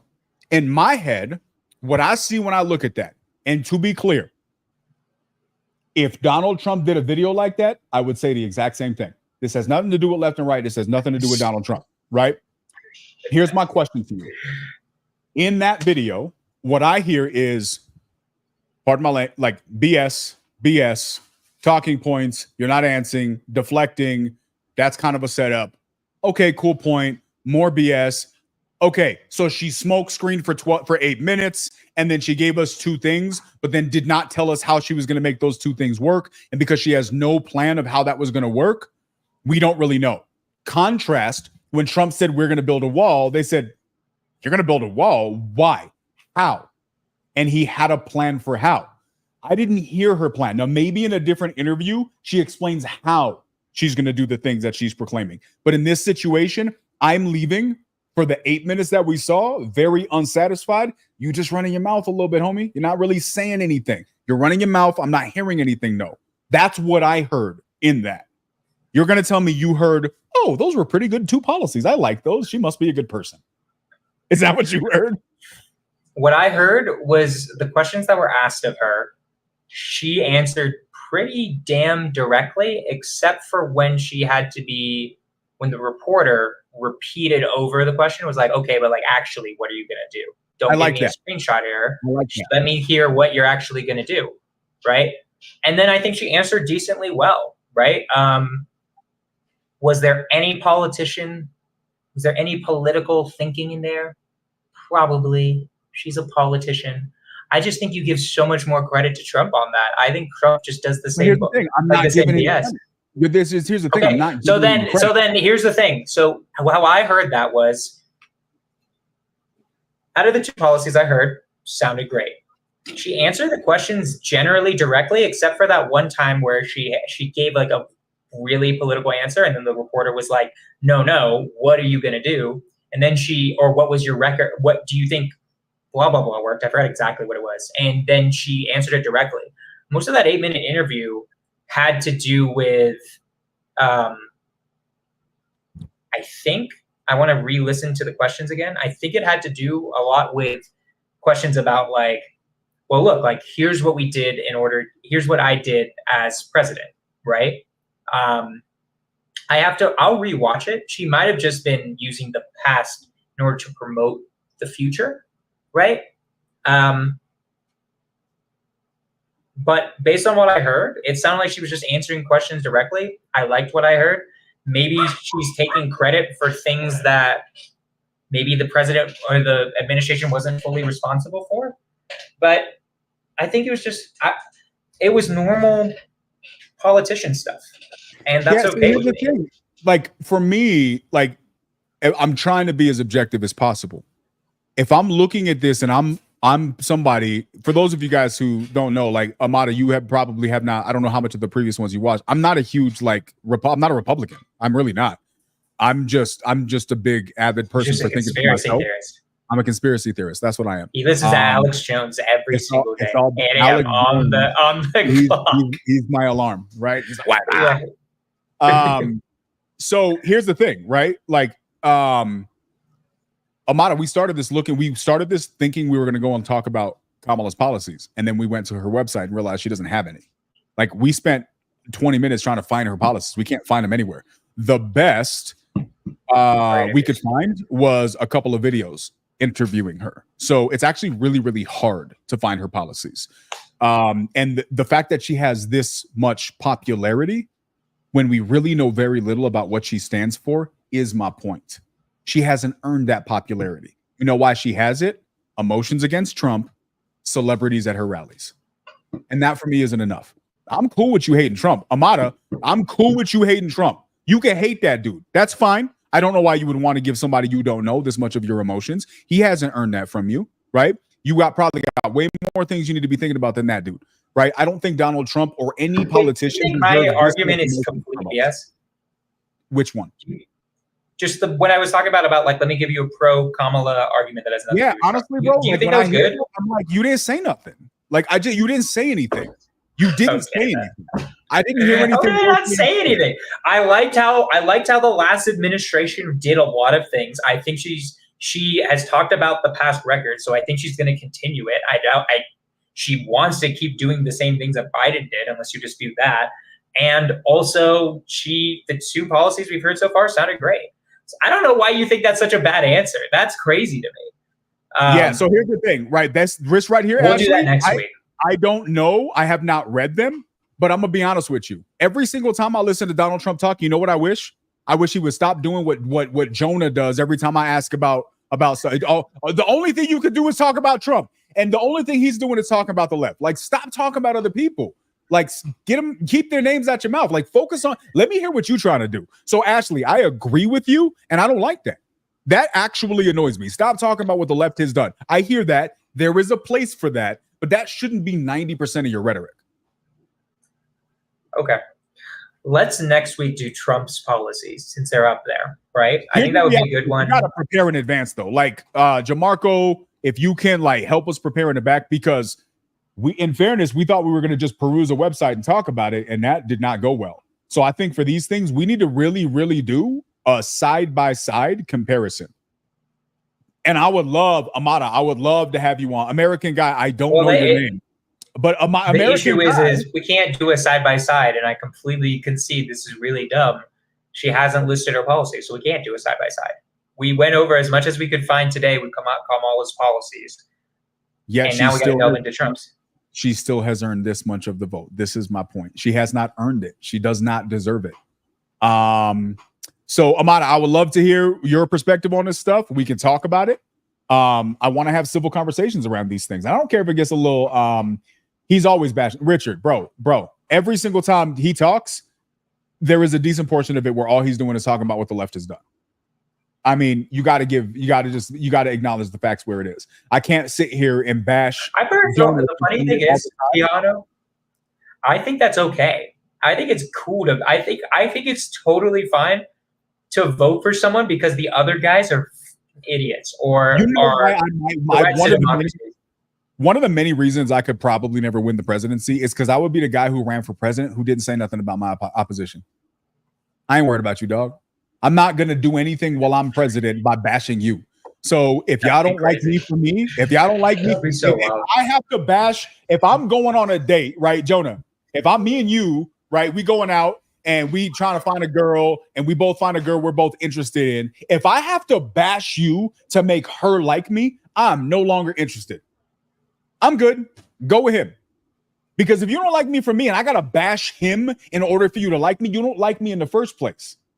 This is like human psychology kindergarten edition. But somehow when you call it politics, it all of a sudden is logical and it makes sense. Stop it. How many of y'all would date somebody who had to do that to get their attention? Right? But this is politics. I'm not good with it. We are being played. This is an emotional game where they're trying to play with our heads and they're messing with our emotions. And here's the worst part. It works. We over here fighting for these people. They don't know me. They don't know you. And that's why I'm not over here like blindly defending either one of these candidates because it's silly. Those people don't care about me. Respectfully, they don't care about me. Now, maybe in somewhere in their heart, they want what's best for America. All right, cool. That's fine. Prove it. Because they don't. They have not really proven it effectively. And this is why I'm like, we got to just think for ourselves. And thinking for ourselves means that even though everybody might hate me and might get mad at me, the bottom line is you're getting played. The fact that you're emotionally defending or fighting for or against any of these people, you're getting played. Getting played. Jonah, would you date that chick? If you had to bash me, you wouldn't date her. I agree with everything. No, I agree with everything you just said. But you'd vote for her. That's my point. My point is that that's literally like, okay. Why do you think the situation is any different with Donald Trump? Just because of the rally supporters? I don't. That's the thing. Okay, so then why are you voting for Donald Trump then? Then like why like the argument you're using in my head is exactly the same whether you replace the name Kamala or Trump. And it was the same. I literally just said that. In your brain heard I was excluding Donald Trump. I said you so far only use Kamala. That I was referring to both sides. I feel like I was very clear that I was talking about both sides, Jonah. How did you not hear? That's some cool factor earned this one. I'm pretty tired. I'm just gonna say I definitely get heat in the chat. But I'm getting tired. Maybe I misheard you. It sounded like the okay. No, I feel you. No, I agree with everything you just said. Like 100%. I think people vote off emotions. There's not much more I can say with that. Yeah, I agree. Yeah. So let's wrap this up because I'm getting tired. Next week, Donald Trump's policies. Let's do it. I'm down. I'm down. Let's do next week Donald Trump's policies. At some point, we need to go into why I think he's a dictator. We have to release the info. We will. We got to do it. I'm going to say it just because the people know it. I did 4 hours of research on why he's a dictator. And Quijano, just be as honest as possible. The research that I did wasn't bad. It's got to be at least somewhat convincing to you from what you've read so far. So what I read so here's how I did this research. Amado, would love to have you back. And if like next week when we have time, like you can come up and like chat instead of just having to like go in the comments. Would love to have you up here. Genuinely appreciate you. It's at 5 Mountain Time on Tuesdays. 5 Mountain Time on Tuesdays. Really, really appreciate having you. Seriously. So you put a bunch of research in there. I went in order. And then I went to try to find my own research to confirm what you were saying. And I found the same thing you found. It is like crazy hard to find information on this. Like oddly, scarily, somebody does not want it to be out there hard, which for me is like my tinfoil hat gets a little tightened in the front when I start seeing that. Cause I'm like, why are you trying to hide the information, homie? Let me see what's really going on. And so what you read so far, not bad. No, it's compelling. I have my deductions. I am fully. I told you this when we did the evolution. I just want to say, definitely everyone thinks I'm just a fucking lunatic for thinking that he's a dictator. Quijano saw my research. He said it's somewhat compelling. So I want you guys to know when we finally reveal the research, you guys might not be convinced, but you guys are gonna think twice about Trump. I'm gonna throw it out there. It's gonna happen. Maybe, but hold on, bro. I ain't say all that. I just said that you're first. I'm going. I added on to it. Obviously, I never said you said it. I'm just saying what's gonna happen now. You know what I mean? Just taking credit. Anyway, wait, hold on. Is the debate next Tuesday? We should watch that live. If the debate is Tuesday at this time, we got to stream it live. Yeah, we're for sure streaming it live and reacting to whatever they're saying. Kamala Harris debate. Let's look it up. We are officially 1 week away. When was this? It will be on Tuesday, September 10th. Would y'all watch it here if we did it live, and then we could just kind of like chat about it in the comments, and during the breaks we can do a debate reaction? Would y'all come and hang out with us? Comment in the chat if you would come hang out here, or are you just gonna watch it on CNN? I mean, CNN really, really wants your views, and they're going to tell you. CNN will probably have the chat turned off, to be honest with you. Oh, they definitely don't have that shit on. If you guys are going to come hang out with us, Richard, don't say sure, because it sounds like you'll do it because we asked, but you're not really that interested. I was looking for more of an emphatic yes. No, like an actual honest response. If you're like, no, I'd rather watch it somewhere else, like just say that. We're not going to be offended. We actually want to know. There you go. Robert, this is more what I was looking for right here. Oh, right there. I'm excited. Very cute. Yes, so we can do that. That'll be perfect. And then like in between whatever, we can kind of throw our comments. You can throw your scoffs. That'll be perfect. That'll be really fun to watch that here. And just kind of see the commentary with it. And then we can kind of just go back and forth. That's fine. Amada, come back whenever you want. We'll do it here. We'll just plan for it. And then we'll I don't want to interrupt them while they're talking. I want to actually listen too. But it's gonna be hard. It is gonna be hard. We'll figure it out. Let's talk about it in the WhatsApp because we might take forever going through it. I don't know how to do that right. We'll have to think about how to do that right. We should do it. But to Galaxy Bird's point, the debate is going to be historical. I'm really interested in seeing how this play out. I think we should definitely do it. We just got to make sure we do it right. If you guys have opinions or ideas on how we can do it in a way that you think would be productive and not distracting, shoot us a DM. Mine's right there. You can reach out to Jonah. And I look at this, Amada right there. Big respect to this. I think you should watch it. I think you should listen. My challenge to everybody is that you don't come with the intent to confirm your opinion. You come with the intent to have your mind changed, right? And see what happens. And I think that's how you should approach all of this information. And I'd be interested. So yeah, let's figure this out. I think we should definitely go live here. Guys, if you have opinions on how we can do it in an intentional way that is beneficial for you guys, please let us know. But I think it'll be fun. It's good to have these conversations. These things do matter. We say this all the time. Politicians say this all the time. I do agree that this is going to be one of the, if not the most pivotal election in a very long time, definitely in our lifetimes, maybe in American history. I genuinely believe that because I believe that a lot of the future of this country hinges on what happens next. And I agree 1,000% on what Amada's saying here. So Amada, big respect, and character does matter. And okay. Let's do it. So we'll figure it out. We'll talk about this. We should be back here next week. Stream it live. Get everybody's opinions. Any final thoughts, Jonah? It was a great time. And no, we had a great time. I will see y'all next week. Peace out. Paradox, episode 15.